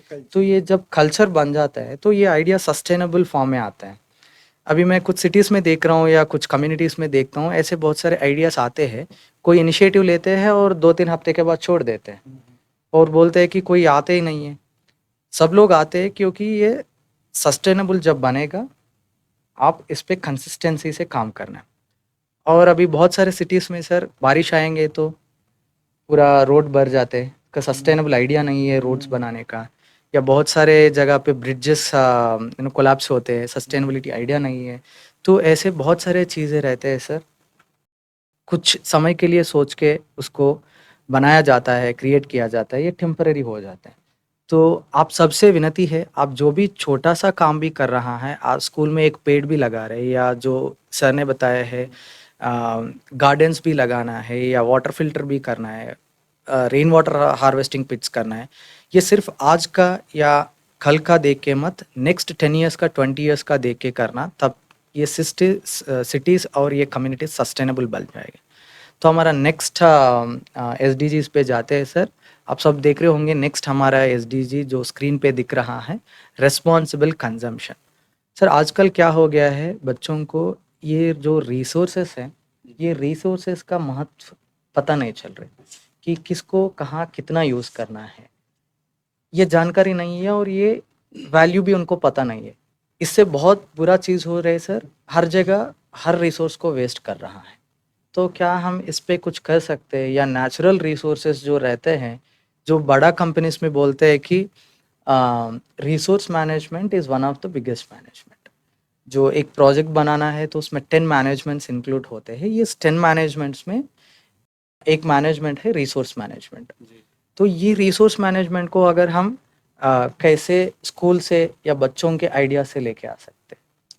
सर जैसे आपने बताया कि आजकल प्लास्टिक कचरा बहुत ज़्यादा हो रहा है करेक्ट, और जगह-जगह प्लास्टिक बोतलें बिखरी हुई पड़ी रहती हैं। राइट, तो आजकल एक प्लास्टिक ब्रिक्स बनाने का जो वो है, वो बहुत बढ़िया चल रहा है, जो पर्यावरण को बहुत संरक्षित कर सकता है। राइट, तो हम भी देखते हैं अक्सर, स्कूल में भी देखते हैं कि बच्चे कुरकुरे खाते हैं या कुछ करेक्ट, करते हैं, वो फेंकते रहते हैं। राइट, और वो सिंगल यूज़ प्लास्टिक जो है बहुत ज़्यादा बढ़ रहा है। करेक्ट, तो उसके लिए अगर जो खाली पड़ी बोतलें हैं, हुँ, वो जो कचरा है, उसको उसमें भरा जाए। हुँ, बिल्कुल टाइट वो बोतलें बन जाती हैं और वो एक ब्रिक का काम करती है। तो ये कंसेप्ट हमने अभी बच्चों को दिया भी है। हमारे यहाँ चूँकि अभी जैसे बता रहे थे प्रतिभा दिवस, तो हम उनको बीच-बीच में बताते रहते हैं कि आप क्या करें, पर्यावरण संरक्षण के लिए आप किस तरह से प्रयास करें। तो हमने उनको एक टास्क दे रखा है कि आपके आस-पास जितनी भी बोतलें होती हैं, खाली बोतलें, आप उनको इकट्ठा कर लीजिए और जो आप कुरकुरे खा रहे हैं, चिप्स खा रहे हैं, उनके जो पैकेट्स हैं, उनके अंदर आप भरते रहिए। तो धीरे-धीरे क्या हो जाएँगी, वो एक ब्रिक का रूप ले लेंगी, बहुत टाइट ब्रिक्स वो बन जाती हैं। तो हम सजावट के लिए जो है उसका इस्तेमाल कर सकते हैं। उनको बोतलों को इकट्ठा करके और उनके बीच में हम फुलवारी स्थापित कर सकते हैं। एक गमले का रूप उनको दे सकते हैं। तो इस तरह से हम जो है उस प्लास्टिक ब्रिक्स को बना करके पर्यावरण संरक्षण के लिए एक अच्छा मैसेज जो है समाज में दे सकते हैं और लोगों को भी हम बता सकते हैं। बच्चों के माध्यम से हम उनके गार्जियंस को करेक्ट, समझा सकते हैं उस बात को करेक्ट। और वो धीरे-धीरे पूरे समाज में अगर इस तरह की बात जाती है, तो मैं समझता हूँ कि पर्यावरण संरक्षण के लिए एक अच्छा प्रयास हो सकता है। वेरी नाइस एग्जांपल सर, क्योंकि ये रिस्पॉन्सिबल कंजम्पशन जो होता है, उसमें ही पहला चीज़ वर्ड है रिस्पॉन्सिबिलिटी। हर कोई इसका रिस्पॉन्सिबिलिटी नहीं लिया है, तो ये कंजम्पशन जो वृद्धा जा रहा है, इसको रोकना बहुत मुश्किल है। जैसे आपने बताया है, बच्चों के पास ऐसे बहुत सारे आइडियाज़ हैं, जो आप जैसे टीचर्स हैं, उनको थोड़ा सपोर्ट मदद मिलेंगे इस आइडियाज़ को एक प्लेटफॉर्म पे लाने के लिए। ऐसे बहुत सारे आइडियाज़ बच्चों के पास हैं और आप सब लोगों के भी जो लर्नर्स इस एपिसोड्स को देख रहा है, ऐसे ही हम कॉन्शियसली अनकॉन्शियसली बहुत सारे रिसोर्सेज को वेस्ट कर रहा है। हर दिन जब ब्रश करते हैं तो टैप थोड़ी देर ज़्यादा खुला रहते हैं या लाइट्स बंद नहीं करते हैं। ऐसे छोटे-छोटे चीज़ एक जगह पे 1 सेकंड वेस्ट करते हैं। ऐसा पूरा इंडिया में लाखों लोग करते हैं, तो कितना बड़ा रिसोर्स वेस्टेज हो जाएगा। तो ये नहीं होना चाहिए। और ये जो हम वेस्टेजेस कर रहे हैं सर, ये अभी प्लास्टिक का आपने बताया है, पानी का अगर पोल्यूट हो रहा है, अगर वो नहीं करेंगे, ये सब हम सोचते हैं कि छोटे-छोटे चीज़ें हैं। लेकिन अभी जो हमारा नेक्स्ट एसडीजी आने वाला है, ये जो G20 समिट हुआ है, उसमें सब देश जो G20 में पार्टिसिपेट किया है, वो इसको बहुत एक अच्छा एक्शन प्लान के द्वारा लेके जाने के लिए एक फोकस पॉइंट बनाया है। मतलब उनका प्रायोरिटीज में ये एक है। इतना सारे देश इसको प्रायोरिटी लिया, मतलब इसमें कुछ खास होगा। तो आप सब देख रहे होंगे, हमारा नेक्स्ट जो स्क्रीन पे दिख रहा है, वो है क्लाइमेट एक्शन। जो हम छोटा-छोटा ये रिसोर्सेस वेस्ट कर रहा है या पानी को पोल्यूट कर रहा है, ये सब मिलके एक बड़ा साइक्लोन के फॉर्म में आ रहा है या earthquakes आ रहा है या बहुत सारे क्लाइमेट चेंजेस हो रहा है। तो क्या इस क्लाइमेट चेंजेस को सब लोग समझते हैं कि ये फ्लड्स आते हैं, इसमें मेरा क्या है लेने देना, लेकिन हम भी उसको कंट्रीब्यूट कर रहे हैं कहीं ना कहीं अनकॉन्शियसली। तो क्या हम इस क्लाइमेट को बचाने के लिए बोलते हैं कि it is a mother nature, ये जो मदर नेचर बचाने के लिए हम क्या कुछ कर सकते हैं? जैसे आप जानते हैं कि क्लाइमेट चेंज बहुत तेजी से हो रहा है, ग्लोबल वार्मिंग हुई, उसके बाद कई सारी प्रदूषण और ये जितना उत्पादन और ये जितनी फैक्ट्रीज लग रही हैं और जितना बोलते हैं कि डेवलप हो रहा है, विकास हो रहा है, ये हो रहा है, तो इसका एक हानिकारक पहलू ये है कि इससे जो पर्यावरण है उसको बहुत नुकसान हो रहा है। तो खासकर जो हमारे उत्तराखंड है या हिल एरियाज होते हैं, वहाँ पे ज़्यादा इसका असर देखने को मिलता है पर्यावरण का, क्योंकि वहाँ पे क्या होता है, अत्यधिक बारिश हो जाती है या वहाँ पर कभी आग जनी घटनाएं घट जाती हैं। तो उससे क्या होता है कि बहुत ज़्यादा बारिश होने से पेड़ कटने से क्या होता है कि भूस्खलन बहुत ज़्यादा होते हैं, लैंडस्लाइड आपने देखा होगा कि गांव के गांव खत्म हो गए। इस बार देखो बहुत बारिश हुई उत्तराखंड में, तो सामान्य से ज़्यादा, और क्लाउड बर्स्टिंग बोलते हैं जिसको, बादल फटना, वो क्यों होता है? इसलिए होता है कि वो जब पेड़ कट जाते हैं तो पानी ऊपर से नीचे डायरेक्ट बहुत तेजी से फ्लो करता है। तो उसके लिए जो हमारे स्कूल जो पहाड़ों क्षेत्रों में हैं या ऐसी डेंजर जोन्स के पास हैं, तो उनके पास कुछ एक्शन प्लान होना चाहिए स्कूल में कि हम अपने समुदाय को कैसे मतलब इस समस्या से निजात दिलाएं। तो उसके लिए टीचर्स और जितने भी शिक्षक हैं हमारे या बच्चे हैं या हमारे जो कम्युनिटी के जो हेड हैं, उनको आपस में मिल बैठ के इस समस्या का सलूशन निकालना चाहिए, अच्छे आइडियाज लाने चाहिए कि कैसे हम इसको पर्यावरण संरक्षण करें। तो इसके लिए जैसे हमारे स्कूल में या कई स्कूलों में इको क्लब का गठन किया गया है। इको क्लब के गठन के माध्यम से अपने क्षेत्र के आसपास की स्टडी करनी चाहिए कि मेरे स्कूल के आसपास क्या है इन्वायरमेंट, एक प्रोजेक्ट बच्चों को दिया जाए। उससे क्या होगा कि बच्चे एनालाइज करेंगे कि किस चीज की कमी है, पेड़ कौन कौन से कम है, तो उन पेड़ों को कैसे वहां पे लगाया जाए, और खासकर स्थानीय पेड़ों, स्थानीय मतलब वेजिटेशन हो जो वहां फल फूल सके। ये नहीं कि ठंडे इलाके में आपने गर्म पेड़ लगा लिए तो कुछ दिन वो होगा फिर उसके बाद डेथ हो जाएगी। तो हमारे जो प्रजाति के पौधे, देसी प्रजाति के पौधे होते हैं जो जिस क्षेत्र में होता है वहीं उगते हैं, तो जैसे उत्तराखंड में ओक हो गया, बांज हो गया, बुरांस हो गया, इनको लगाने से क्या होगा, एक तो पर्यावरण जो हमारी मिट्टी है वो खिसकेगी नहीं, वो उसकी जड़ें बहुत अच्छी होती हैं, वो उसको पकड़ के रखती, कितनी भी बारिश हो जाए। उनके वो लगने के बाद तो और नेचुरल जो वेजिटेशन है वो बढ़ जाती है, ठीक है, संरक्षण हो जाता है, पशुओं को चारा मिलता है गाँव में, ये फायदा हो जाता है, इधर उधर नहीं भटकना पड़ता, भाई कुछ पेड़ पौधे खाते ही हैं पशु, तो उससे डबल फायदा हो जाता है, आमदनी भी बढ़ती है उनकी, ठीक है ना। और जो हमारा भूस्खलन की जो समस्या है वो भी काफी हद तक कम हो जाती है। तो इसके लिए इस तरह के प्रोजेक्ट चलाने से या इस प्रकार का जो इनोवेटेड आइडियाज होगा, उससे क्या होगा कि बच्चों को एक तो पर्यावरण के प्रति संवेदनशील होंगे, समस्या को समझेंगे, ठीक है ना, और उन बच्चों के साथ साथ फिर उनके परिवार में वो सहभागिता आएगी कि हमें कैसे अपने ग्लोबली अपना एनवायरनमेंट ठीक करना है, ठीक है ना, कि अपना एरिया को नहीं खराब करना है, ठीक है ना।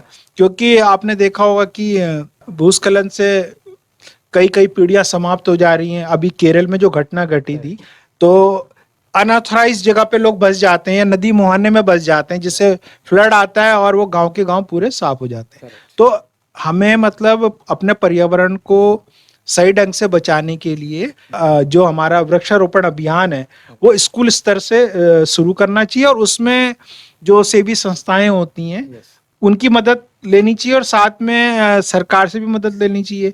हमारा जैसे स्कूल स्थापित है, हमारा स्कूल राजाजी नेशनल पार्क के पास है, तो हम हर साल 200 से 300 वृक्ष वहां से ले लेते हैं, किससे, फॉरेस्ट से। और हमारे स्कूल में जो मिशन के तहत जो हमारे वन विभाग है, उसने हमारे स्कूल में 1 लाख रुपए की नर्सरी लगाई है, और उनका जो प्रोजेक्ट है 3 साल का है।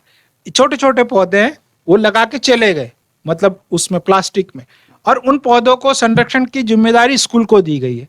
हमने उसे पानी वानी डाल डाल के 3 साल में काफी बड़ा कर दिया, और उन पौधों को अब हमने लगाया, और जो बच गए वो हर बच्चे को दे देते हैं, उसके बर्थडे पे दे देते हैं स्कूल के, ताकि घर में ले जाए और लगाए पौधा। कुछ तो ज्ञान होगा, क्योंकि बहुत पौधे हैं। करेक्ट। तो 1 लाख रुपए में तो बहुत बड़ी नर्सरी लगी है। तो मैं चाहते हैं कि इसी प्रकार का कोई इनोवेशन हो पहाड़ में भी, नर्सरी स्कूल में लगाई जाए और उसी से फिर पौधे इधर उधर लगाए जाए, तो खरीदने नहीं पड़ेंगे पौधे बार बार। जैसे पहाड़ एरिया में लाइन बहुत होता है, हाँ। ज्यादा होते हैं, उससे प्राण का भी बहुत लॉस होता है, इकोनॉमिक लॉस होता है। तो अभी हमारा जो आपने बताया है क्लाइमेट एक्शन के बारे में, सर आप भी एक एग्जांपल शेयर कर रहे थे कि ये जो सीड बॉल्स रहते हैं ये भी एक इनोवेटिव आइडिया है। तो आपने बताया था मुझे सीड बॉल्स बना के वो हेलीकॉप्टर से भी फेंका है। आप उसके बारे में कुछ बोलना चाहते हैं सर? सीड बॉल भी जो सर ने बताया है कि कुछ क्षेत्र जो जहाँ पर भूस्खलन बहुत ज़्यादा हो जाता है, तो अगर हम सीड बॉल के माध्यम से, क्योंकि हर जगह जाना संभव नहीं है, जहाँ अति दुर्गम इलाके हैं जहाँ पर संभव नहीं है जाना, तो वहाँ पर हम अगर सीड बॉल बनाएं, सीड को हम क्या करते हैं कि मिट्टी और गोबर से मिला करके एक बॉल का रूप दे देते हैं, उसके अंदर सीड रखते हैं और उसके बाद हम उसको फेंक देते हैं उन जगह पर। जोर से फेंकेंगे या किसी माध्यम से फेंक सकते हैं, हेलीकॉप्टर से फेंक सकते हैं। तो अभी पिछले साल हमारे विद्यालय में भी हमने ये यूनिवर्सिटीज़ के कुछ लोग आए थे और फिर हमने भी उनके साथ मिल करके ये सीड बॉल पे काम किया, और हमने बच्चों को दिया कि उनको छुट्टी के समय सीड बॉल दिए गए, बांटे गए कि आप जो है घर जा कर के जो आसपास जो खाली जगह है वहाँ पर आप इन बॉल्स को फेंकिए। तो बच्चों को बड़ा मज़ा आया उसमें, उनको अच्छा लगा कि हाँ ये इस तरह का कुछ वेरी नाइस वो हो सकता है। आप ये बोलते समय मुझे भी थोड़ा एक्सपीरियंसेस याद आया है कि हम जब ये सीड बॉल कर रहे थे हमने थोड़ा ये रिसर्च किया है। जब आपका एक्सपीरियंस शेयर कर रहे थे, बोले सही समय सही जगह पे भी डालना वेरी इंपॉर्टेंट है। तो हमने ऐसा किया है कि ये जो सीड बॉल्स बनाया है, हाईवेज पे जो लारी ड्राइवर्स जाते हैं, सारथीस जाते हैं, उनको दे दिया है। सर आप हाईवे पे जाते हैं, बहुत हज़ारों किलोमीटर जाते हैं, आपको लगता है कि इधर बहुत पेड़ कम है या इधर बहुत एनवायरनमेंट ख़राब है, इधर पेड़ आना चाहिए। अगर रेनी सीजन के थोड़ा आसपास में जब मौसम थोड़ा अच्छा रहता है वो पेड़ आने के लिए, तो उस जगह में आप ये सीड बॉल्स डालते जाइए। तो एक अच्छा इनिशिएटिव है सर, वो भी इसमें शामिल हो गए हैं। वो भी बहुत हैप्पी फील होता है कि हम सिर्फ यही काम नहीं कर रहे, कुछ पर्यावरण के लिए भी हम काम कर रहे हैं। तो हम नेक्स्ट एसडीजीज के आगे बढ़ते हैं सर। हमारा नेक्स्ट एसडीजी जो है वो है sir life under the water. अभी तक पानी के बारे में हम बहुत कुछ डिस्कस किया है सर। आप विद्यार्थियों भी स्क्रीन पे देख रहे होंगे, जो स्क्रीन दिख रहा है एसडीजी 14 जो है हमारा लाइफ बिलो द वाटर। तो पानी के बारे में बहुत कुछ डिस्कस किया है। क्या इस पानी के अंदर भी जीव राशि होते हैं, उसका भी देखभाल रहना चाहिए, क्या है सर ये? सर बताएंगे कि सर ये बहुत अच्छा कॉन्सेप्ट भी है कि आजकल जो है वेटलैंड, तैरते हुए वेटलैंड, इनका इस्तेमाल किया जा सकता है। बहुत सारे हमारे जो जल स्रोत हैं वो ख़राब हो रहे हैं, उनमें विभिन्न प्रकार का प्रदूषण जो है जा रहा है, कई सीवर लाइन जा रही है, वो सारे हमारे जल स्रोतों में जा रही है। और चूँकि जो हमारे जलीय जीव हैं उनके लिए वो हानिकारक हो जाता है, क्योंकि वहाँ पर पानी में जो ऑक्सीजन लेवल है वो धीरे धीरे घटना शुरू हो जाता है और वो कीचड़ सा वहाँ पर बन जाता है उस पानी में। तो उससे जलीय जीव हैं वो मरने लग जाते हैं। तो अगर हम ऐसी जगहों पर जहाँ पर इस तरह की समस्या है वहाँ पर तैरते हुए वेटलैंड बना दें, कि हम माना किसी लकड़ी के जरिए माना एक फ्रेम बनाया हमने और उसके ऊपर हमने उधर से कोई जाली फिट कर दी, उससे पानी भी आता रहेगा और उसमें हम प्लांट्स लगा दें, तैरते हुए पौधे लगा दें। बहुत सारे जलीय प्लांट्स हैं, एक्वेटिक प्लांट्स जो हैं बहुत सारे हम लगा सकते हैं। और वो क्या करेंगे, क्योंकि वो उस जगह पर हैं तो वहाँ से जो एक्स्ट्रा जो न्यूट्रिएंट्स हैं उनको एब्जॉर्ब करेंगे। साथ ही साथ जो कुछ पॉल्यूटेंट्स हैं वो भी उनको भी एब्जॉर्ब करेंगे। तो उससे क्या होगा कि उस जगह पर जो है पानी साफ होना शुरू हो जाएगा। तो धीरे धीरे हम सारी ऐसी जगहों पर जो है ऐसे वेटलैंड्स अगर तैयार कर दें तो इससे हमारे जो एक तो हमारा जो पीने का पानी है या जो हमारे जल स्रोत जितने भी हैं, चाहे हम उस पानी को नहाने के लिए इस्तेमाल करते हैं या किसी भी तरह से हम इस्तेमाल कर रहे हैं, उसके साथ साथ जो वहाँ पर जो जलीय जीव हैं, मछलियाँ हैं या विभिन्न प्रकार के जो वाटर इंसेक्ट्स होते हैं, क्योंकि वो मछलियों के लिए इम्पोर्टेंट होते हैं, जो डाइटम्स होते हैं, एल्गीज होती हैं, वो सारी जो है क्या हो जाएगी, उस प्रभावित नहीं हो पाएगी उस पॉइजनस वाटर से।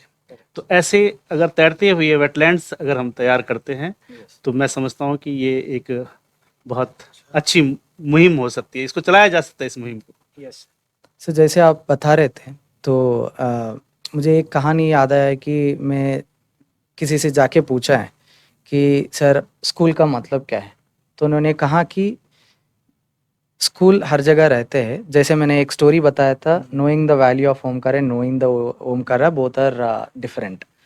तो उन्होंने बताया ये जो जीवराशि रहते हैं जल के अंदर रहते हैं, उसमें से मछली का एक एग्जाम्पल लिया है उन्होंने। जब ये इनबैलेंस होते हैं इकोसिस्टम, तब ये सारे मछलियाँ एक जगह पे आके बहुत ज़ोर से स्विम करते हैं, करके उसमें से जो एनर्जी निकलता है, उस एनर्जी से उसमें से जो बाई प्रोडक्ट निकलता है, उससे ये इकोसिस्टम को बैलेंस करता है। मतलब जो हम ज़मीन पे देख रहा है ह्यूमन बीइंग्स को या अदर जीवराशियों को देख रहा है, इसका महत्व इस इकोसिस्टम में या इस पर्यावरण में कितना इम्पोर्टेंट है, उतना इम्पोर्टेंट जो जल के अंदर रहता है उसका भी है। सारा मिलकर के पूरा इकोसिस्टम का निर्माण करते हैं। बैलेंस करना चाहिए। और ये भी बोलता है कि जितने लोग जमीन पे है उससे 10 गुना ज़्यादा जल के अंदर है। तो उसमें बहुत सारे चीज़ें ऐसे सर पर्यावरण को बैलेंस करने के लिए देखते हैं। जैसे आपने कुछ बोला है कि कुछ यूज़फुल फंगाई रहता है, अलगाई रहता है, तो इन सब का देखभाल करना हमारा ही रिस्पॉन्सिबिलिटी है। तो हम जो भी छोटे-छोटे चीज़ अनकॉन्शियसली करते हैं या जानबूझकर करते हैं नदियों के पास या ऐसा चीज़ों के पास, वो ऐसा एनवायरनमेंट को बचाने वाला जीवराशियों को हानिकारक हो रहा है, ताकि इस पर्यावरण पूरा इम्बैलेंस हो रहा है। तो इससे बचने के लिए हम छोटा-छोटा एक्शंस जो आपने बताया है, एक फ्रेम करना है, वेटलैंड्स बनाना है, बहुत अच्छा सुझाव है सर। जहाँ पे भी सबके गाँव में तालाब रहते हैं, जी, वहाँ पे ऐसा हम उनके इम्प्लीमेंट कर आसपास किया जा सकता है, जहाँ पर भी तालाब गंदे हो रहे हैं तो वहाँ पर हम जो है इस तरह के वेटलैंड्स करेक्ट, तैयार कर सकते हैं। वेरी उनके किनारे भी कर सकते हैं। करेक्ट, बहुत ज़रूरी नहीं है कि हम उसके ऊपर ही जो है तैरते हुए, कुछ जगहों पर हम तैरते हुए भी कर सकते हैं। करेक्ट, कुछ जगह साइड से अगर खराब हो रखा है, राइट, जो पॉन्ड है या रिवर है, कोई स्ट्रीम है, वो यस, खराब होती जा रही है, पोल्यूटेड हो रही है, तो उसके साइड से भी हम वेटलैंड्स डेवलप कर सकते हैं। Very nice. तो अभी हम आगे की तरफ बढ़ते हैं सर। हमारा नेक्स्ट एसडीजी है वो वाला 15th SDG, life and land. तो ये लाइफ एंड लैंड, अभी हम जो जल के नीचे रहते या जल में रहते उसके बारे में बात किया है, अभी लाइफ एंड लैंड। तो इसका भी दोनों का, जैसे हमने बताया, इस इकोसिस्टम में हर एक का इम्पोर्टेंस बहुत हर एक का प्रेजेंस बहुत इम्पोर्टेंट है। तो आप स्लाइड पे देख रहे होंगे स्क्रीन पे, इसका 15th एसडीजी जो है लाइफ एंड लैंड। तो इसको बचाने के लिए या इसका महत्व क्या है, इस एसडीजीज को, या इसको बचाने के लिए हम क्या इनोवेशंस ला सकते हैं स्कूल लेवल पे, इस पे थोड़ा प्रकाश डालिए। इसके लिए सर, जैसे कि अभी पहले भी ये चर्चा में ये बिंदु आया है कि बहुत सारी हमारी पौधों की जो प्रजातियां हैं वो समाप्त हो रही है। करेक्ट, बहुत सारे दुर्लभ पौधे हैं जो पहले थे अब नहीं दिख रहे हैं। करेक्ट, तो ऐसे धीरे धीरे हो न हो कि हमारे बहुत सारे प्लांट्स गायब हो जाएं। करेक्ट, उसके लिए हमें स्कूल स्तर पर ही अगर हम सीड बैंक बना दें, वेरी नाइस सर, बीज बैंकों का निर्माण करें, करेक्ट, या हम कोई बीज बैंक क्लब बना दें। मैं तो यही सुझाव देना चाहूँगा कि एक क्लब ही इसका क्यों ना बनाया जाए। कलम या लैब भी बना सकते हैं तो हम उस सुरक्षा। बीज बैंक में इस तरह के बीजों को इकट्ठा करें यस, और फिर हम उनको लोगों को प्रोवाइड भी कर सकते हैं अगर हमारे पास बहुत ज़्यादा हो जाता है। ऐसे ऐसे करके अगर हम बीज बैंक तैयार करते हैं तो हमारे जो दुर्लभ प्रजातियां हैं पौधों की, उनको संरक्षित रख सकते हैं। क्योंकि अभी हम देख रहे हैं कि बहुत सारे कुछ ऐसे प्लांट्स जो हमारे पर्वतीय क्षेत्रों में पहले से होती थी, कुछ बहुत सारी वो खत्म हो गई है। बहुत सारी चेंज के कारण भी हो रही है। क्लाइमेट चेंज के कारण भी, और धीरे धीरे चूंकि लोगों का रुझान कम हो गया, खेती की तरफ भी रुझान कम हो गया, तो बहुत सारे ऐसे प्लांट्स जो हैं वो खत्म होते जा रहे हैं। तो उसको बचाने के लिए हमें जो है उनके बीजों को भी संरक्षित करना पड़ेगा। अगर हम बीज ही नहीं रखेंगे तो हमें वो प्लांट कभी फिर भविष्य में दिखाई नहीं देगा। तो इसके लिए हम जो है स्कूल स्तर पर भी इस तरह के कार्यक्रम कर सकते हैं। बच्चों को बता सकते हैं कि आप जो है, जो आपके घरों में कोई इस तरह के बीज हैं, आप लाइए, कलेक्ट करिए जगह जगह से, और लोगों से भी हम संपर्क कर सकते हैं। Very nice. जैसे सर ने बताया है, एक एग्जांपल और भी है, मैंने कुछ दिन पहले बताया था, जो निर्मल टॉयस हैं, तो इसको बनाने के लिए एक अलग तरीके का वुड होता है सर। तो कोई भी इस वुड पे फोकस नहीं दिया है। अभी इस जो निर्मल टॉयस बनाना है, उसके लिए जो वुड यूज़ करते हैं, अभी उसका 60 प्लांट्स बचा है। अगर ये 60 प्लांट्स ख़त्म हो जाएंगे, ये निर्मल टाइस अभी दिखेगा भी नहीं, कहीं पे दुनिया में भी नहीं दिखेगा। अभी इस प्लांट्स को फिर से स्टार्ट करना है, प्लांटेशन करना है, तो इस मैच्योरिटी आने के लिए उस प्लांट्स को टाइस बनाने का 10 साल लगेगा। तो 10 साल में तो ये बहुत कुछ चेंजेस हो जाएगा सर। एक ऐसा चीज़ है। जैसे आप पेड़ के बारे में बताया है, सीड बैंक्स के बारे में बताया है, ये प्रिजर्वेशन वेरी वेरी इंपॉर्टेंट है। अभी हॉस्पिटल्स में भी हमारा जेनेटिक्स ले रहे, प्रिजर्व कर रहे, ताकि कुछ हमारा हाँ, जो स्वास्थ्य अच्छा डीएनए है, नहीं डीएनए है। को प्रिजर्व किया जा रहा है। करेक्ट। तो ये भी जड़ी बूटियों को करेक्ट, जड़ी बूटियों को भी अभी प्रिजर्व किया जा रहा है, क्योंकि ये बहुत आगे तक देख रहा है लाइफ ऑन द लैंड को सेव करने के लिए। Thank you so much sir for sharing your insights on this. और हम आगे और हमारा नेक्स्ट एसडीजी के तरफ बढ़ते हैं। आप सब देख रहे होंगे हमारा स्क्रीन पे जो एसडीजी दिख रहा है, हमारा 16th SDG, peace, justice and strong institutions. ये पीस और जस्टिस बहुत सारे कंट्रीज लड़ रहा है, हर घर में ये लड़ रहा है, मुझे चाहिए जस्टिस, मुझे चाहिए। हर गांव में, हर कम्युनिटी में, हर देश में हो रहा है। इसमें हम क्या फोकस डाल सकते हैं? सर इसमें जैसे जो लड़कियों से संबंधित कुछ अधिकार होते हैं, पॉक्सो एक्ट होता है, जैसे कि लड़कियों के साथ जो छेड़छाड़ होती हैं या लड़कियों को उसके बारे में जागरूक होना चाहिए कि अगर कोई उसके साथ इस तरह की घटना करती है तो उनके पास क्या अधिकार हैं, क्या राइट्स हैं कि हम उनको सजा दिला सकें। जब हमारे को राइट्स के बारे में ही नहीं पता होगा, कानूनी के बारे में नहीं जानकारी होगी, तो हम कुछ नहीं कर पाएंगे। तो ऐसी मैं एक घटना बताता हूँ कि हमारे स्कूल में लड़कियां ऑटो से आती हैं, सिडकुल से आती हैं 10 किलोमीटर दूर से। तो एक बार क्या हुआ कि हमारी स्पोर्ट्स की लड़कियां आती हैं, हॉकी की आती थी, तो उन लड़कियों के साथ जिस ऑटो में आती थी, तो उस चालक ने कोई उनके साथ बदतमीजी या कुछ गड़बड़ कर दी। लेकिन वो लड़कियां जागरूक थी, 11th-12th क्लास की थी, उनको पता था हर चीज। वो उस ऑटो को वाले को पकड़ के स्कूल में ले आई प्रिंसिपल के पास।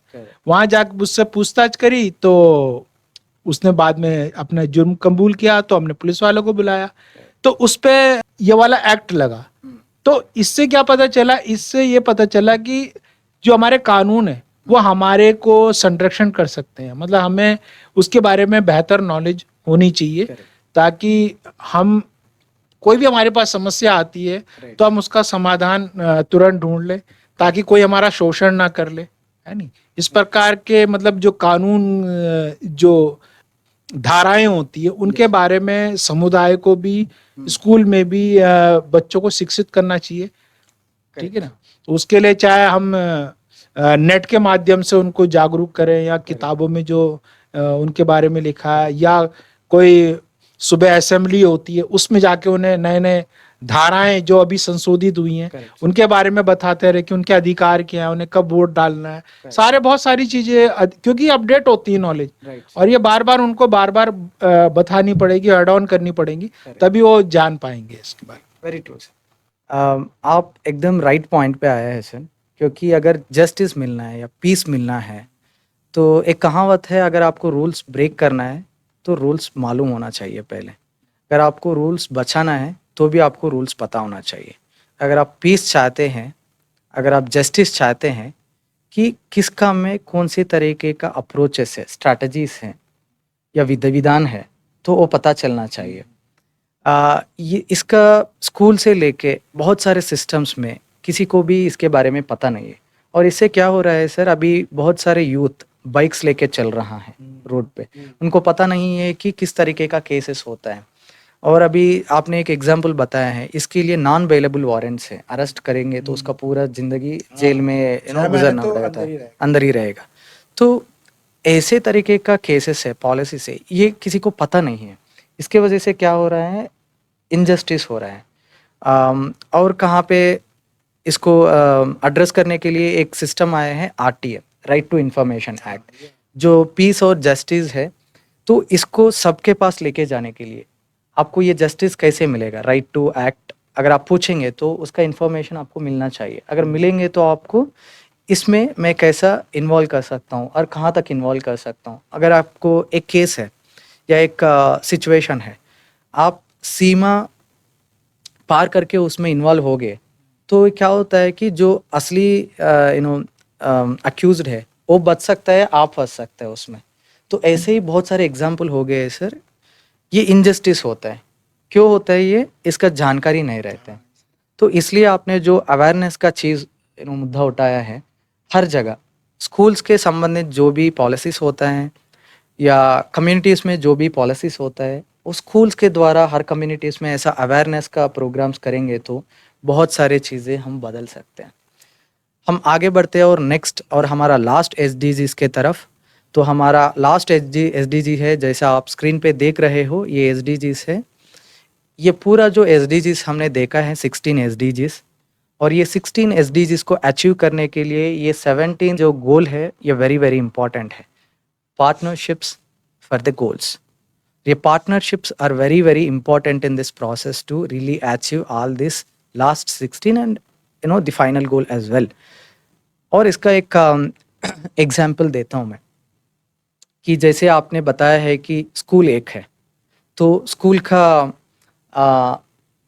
एक महत्व है कम्युनिटी में।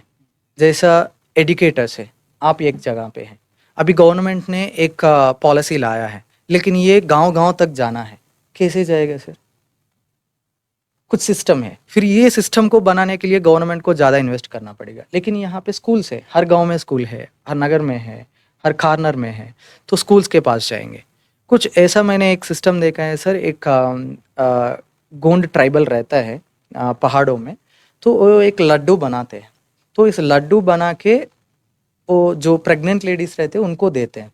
तो इस लड्डू से क्या होता है, उनका जो हीमोग्लोबिन परसेंट, आयरन परसेंट रहता है वो बढ़ जाता है, विटामिन्स बढ़ते हैं। लेकिन ये किसी को पता नहीं है और ये मार्केट में नहीं आ रहे।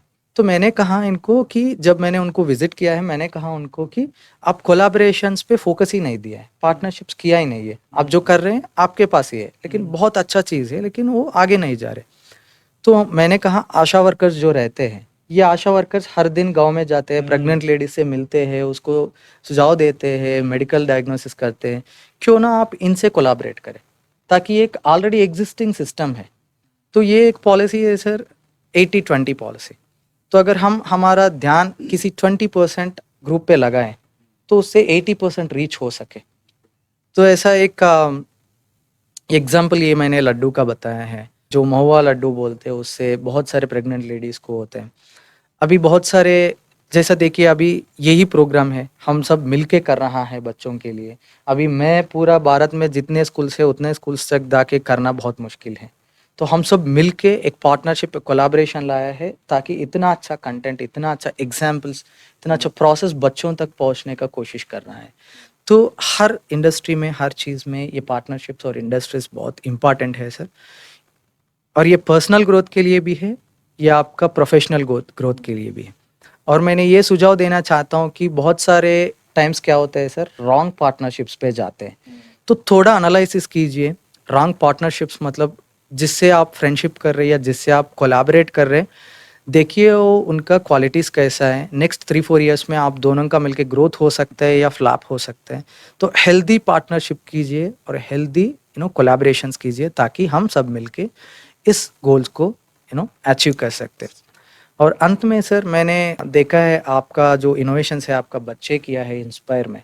जैसे आप सब स्क्रीन पे देख रहे होंगे, हमारा जो स्क्रीन पे दिख रहा है अशोक बड़ोनी सर का बच्चे जो या स्टूडेंट्स जो इनोवेशंस किया है विद्यार्थियों ने, तो उसके बारे में थोड़ा आप फोकस डाल सकते हैं सर। जी सर, बिल्कुल। इसमें सर 3 इनोवेशन हैं, ये अलग-अलग हैं। पहला जो है use of lantana plant in preparation of biopesticide and mosquito repellent. तो इसमें एक बच्चे ने जो है, चूँकि लैंटाना जो है बहुत ज़्यादा झाड़ीनुमा पौधा है और उसके आसपास कोई और पौधा पनप नहीं सकता है। तो बच्चे ने सुझाव दिया, क्यों ना हम इस पौधे का अगर किसी चीज़ में उपयोग कर लें। वैसे होता है, फर्नीचर में भी इस्तेमाल होता है, फर्नीचर भी बनता है इससे। लेकिन साथ ही साथ अगर इसका बायोपेस्टिसाइड बन जाए या मॉस्किटो रेपेलेंट बन जाए तो ये बहुत कारगर हो सकता है। और हमने बनाया उसको, और हमने वो जो रेपेलेंट जो बनाए थे बिल्कुल उसी तरह से जैसे अगरबत्तियां होती हैं उसी तरह से बनाई थी, तो उसका इस्तेमाल किया भी है। तो मच्छर काफ़ी मात्रा में उससे भाग भी रहे थे। दूसरा जो इनोवेशन था वो था ये जो हमारे प्राकृतिक संसाधनों पर आधारित था कि हमारे जो आसपास के जो क्षेत्र हैं वहाँ पर जो पौधे पर्याप्त मात्रा में मिल रहे हैं, जैसे उनमें एक मालू है, बाहनिया बाहली करके जो है उसको हम उसका बॉटनिकल नेम है, और कांचनार भी उसको कहते हैं। तो उसके जो पत्ते हैं उनको पत्तल के रूप में इस्तेमाल कर सकते हैं, क्योंकि आए दिन आप देख रहे हैं शादियां हो रही हैं, पार्टियां हो रही हैं, वहाँ पर जो पत्तल हैं, गिलास हैं, कटोरियां हैं इस्तेमाल हो रही हैं, सारे प्लास्टिक की यूज हो रही है। उससे क्या हो रहा है कि हमारा एनवायरनमेंट बहुत ख़राब हो रहा है। तो उस बच्चे का जो प्रोजेक्ट था वो बाल विज्ञान कांग्रेस में रखा और वो राष्ट्रीय स्तर पर वो उसने प्रेजेंटेशन करा उसका उड़ीसा में। और उसके साथ साथ उसका ये कहना था कि अगर हम इन पत्तलों का प्रयोग करें और साथ ही साथ इस पर अगर कुटीर उद्योग लगाया जाए, क्योंकि उसने कॉस्ट भी निकाली थी उसकी कि एक पत्ते की कीमत अगर इतनी होगी तो अगर इतने सारे एक पेड़ अगर हमारे पास है उसमें इतने पत्ते लगेंगे तो उससे कितना बेनिफिट जो है हमें प्राप्त हो सकता है। साथ ही साथ जो रिंगाल का जो पौधा है, बांस की एक प्रजाति है, उससे जो है टोकरियां बनाई जा सकती हैं। तो वो प्लास्टिक का सब्स्टिट्यूट हो सकता है, मतलब प्लास्टिक को हटाया जा सकता है, प्लास्टिक की जगह हम उसका इस्तेमाल कर सकते हैं। और उसी के साथ साथ उसने जो है एक और प्लांट है भीमल, उसके रेशे से जो है आकर्षक वस्तुएं तैयार करी। अभी आप स्क्रीन में देख रहे थे उसको, आकर्षक वस्तुएं, पायदान बनाए थे उसके, पायदान बनाए या और चीज़ें बनाई जा सकती हैं और मॉडर्न हिसाब से, क्योंकि पहले से इस्तेमाल होते आए हैं वैसे पौधे, लेकिन अगर हम उसमें थोड़ा सा मॉडर्नाइजेशन डाल दें तो उससे जो है उसकी कीमत बहुत अच्छी उनको मिल सकती है और उस पर कुटीर उद्योग लगाया जा सकता है। तीसरा एक प्रोजेक्ट और था, वो भी बाल विज्ञान कांग्रेस में ही जो है हमने बच्चों ने जो बनाया था उसको, और वो भी राष्ट्रीय स्तर तक गया था। उसमें जो ये गाजर घास है, चूँकि भी बहुत मात्रा में फैल रही है और अपने आसपास और किसी पौधे को नहीं होने दे रही है, तो उसका भी इसी तरह से इस्तेमाल किया था, उसका भी बायोपेस्टिसाइड बनाया था और उसको हमने टेस्ट भी किया था। उसकी जो लीव्स थी उसका रस निकाल करके एक उसमें एक तो उसका रस सीधे सीधे यूज़ किया गया गुलदाउदी के पौधे पर, क्योंकि गुलदाउदी का जो पौधा था उसमें एफिड्स लगे हुए थे, बहुत सारे जो कीड़े थे, काला काला हो गया था पूरा।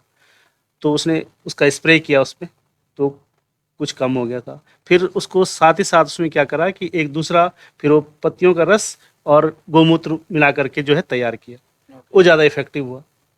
तो इस तरह से उसको टेस्ट भी किया गया कि हाँ ये जो है इस तरह से कारगर हो सकता है, क्योंकि हम अब तक जो है कीटनाशकों का प्रयोग कर रहे हैं, जितने भी हर्बिसाइड हैं, पेस्टिसाइड्स हैं, सारे केमिकल्स यूज कर रहे हैं। क्यों ना हम बायोलॉजिकली ट्रीटमेंट करें। अगर बायोलॉजिकली ट्रीटमेंट करते हैं तो हमें जो है नुकसान नहीं होगा। जितना भी खाद्य पदार्थ हम ले रहे हैं वो सारा पेस्टिसाइड उसमें यूज हो रहा है, और हम सब्जियों का उत्पादन कर रहे हैं, हम उनमें स्प्रे कर रहे हैं पेस्टिसाइड्स का। उसके बजाय अगर हम बायो पेस्टिसाइड बनाएं तो ये ज़्यादा फायदेमंद हो सकता है। Very nice sir, very nice innovation sir. जैसे मैंने पहले कहा था कि सब विद्यार्थियां जो हैं, जब मैं उनसे इंटरेक्ट करता हूँ, वो बोलते हैं कि सर हम तो इनोवेशंस कर रहे हैं या प्रॉब्लम सॉल्व कर रहे हैं, लेकिन ये एसडीजीज क्या है? तो विथआउट मीन उसका कंसर्न नहीं है, फिर भी अनकॉन्शियसली या कॉन्शियसली उनका जो प्रॉब्लम सॉल्व किया है वो किसी ना किसी एसडीजी से कनेक्ट होता है। तो मेरा ये विनती है सबको, आप जो इनोवेशन करता है या प्रॉब्लम सॉल्व करता है, आपका टीचर्स के पास लेके जाइए। देखिए अभी सर ने जैसा 3 एक्सपेरिमेंट्स या 3 इनोवेशंस बताए हैं, ये बहुत सारे एसडीजीज को कनेक्ट होता है। एसडीजीज को कनेक्ट करने से क्या होता है, हम क्यों बार बार इस पे इंसिस्ट कर रहा है, जो कि अभी एक इनोवेशन देखा है कि एक छोटा सा पौध लांटाना से एक केमिकल निकाला है, उससे कुछ किया है। तो ये जो लांटाना पेड़ है, ये जहाँ पे रहता है उस जगह पे किसी और को आने नहीं दिया है। फिर उतना नेगेटिव प्लांट को भी आप एक पॉजिटिव में कन्वर्ट किया है, और ये बहुत सारे एरियाज में, इंडिया में बहुत सारे एरियाज में होते हैं। अगर इसके बारे में सबको पता चला कि सब जगह ये इम्प्लीमेंट हो गया है, तो आपका जो ये उत्तराखंड में एक छोटा सा गांव, छोटा सा स्कूल में जो इनोवेशन बना है, ये ग्लोबल सॉल्यूशन हो सकता है। तो इसलिए हम बार-बार इस पे इंसिस्ट कर रहे हैं कि आपका जो इनोवेशन है, इसको एक एसडीजी के साथ कनेक्ट कीजिए। और आपका बातों में से मुझे ये भी समझ में आया है सर, आप टेस्ट किया है, उसके जाके एनालिसिस किया है, रिसर्च किया है, तो आई मीन विद्यार्थियाँ ये भी कर रहे हैं कि उसका डिज़ाइन थिंकिंग प्रोसेस भी यूज़ कर रहा है।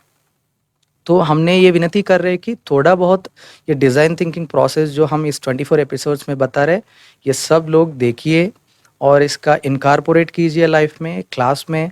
और ये जो एसडीजीज़ का बता रहे, ये एसडीजीज़ को भी कनेक्ट कीजिए आप जो काम करते हैं, ताकि आपका हर काम सस्टेनेबल बन जाएगा। और मैं एक कहानी बोल के इस एपिसोड को एंड करना चाहता हूँ सर। तो उस कहानियाँ है सर, एक जगह पे 3 लोग हैं सर, काम कर रहे हैं। 3 लोग पत्थर फोड़ रहे, और एक जाके उनसे पूछा है कि भाई साहब आप क्या कर रहे हैं? पहले वाला बताया है कि मैं एक पत्थर फोड़ रहा हूँ। फिर सेकंड वालों के पास जाके पूछा आप क्या कर रहे हैं? मैं भी स्टोन्स ब्रेक कर रहा हूँ एक दीवार बनाने के लिए। फिर थर्ड वालों के पास भी जाके पूछा है भाई साहब आप क्या कर रहे हैं? मैं अभी पत्थर ही फोड़ रहा हूँ लेकिन एक ताजमहल बनाने के लिए।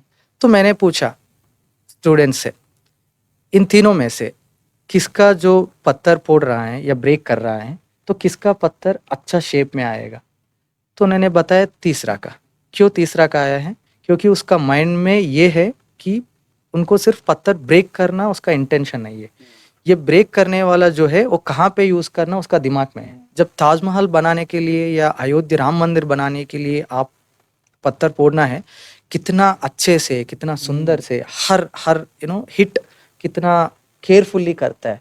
तो ये होता है सर, हर चीज़ आप जो करता है इसके लिए सस्टेनेबिलिटी रहता है, थोड़ा हम क्रिएटिवली उसको कनेक्ट करना चाहिए। इसलिए ये बोलता है कि you should be very creative enough to just connect all this dots, right? So thank you so much sir. इस एपिसोड में आप हमारे साथ जुड़ के आपके एक्सपीरियंसेस, हर एसडीजी के लिए एक इनोवेशन बताए हैं। सो इनोवेशंस के द्वारा हम एसडीजीज को जानने का मौका मिला है। Thank you so much. और हम आने वाली एपिसोड्स में इस डिज़ाइन थिंकिंग का और भी अच्छे अच्छे स्ट्रैटेजीज, एक्टिविटीज़ देखते हैं। धन्यवाद सबको।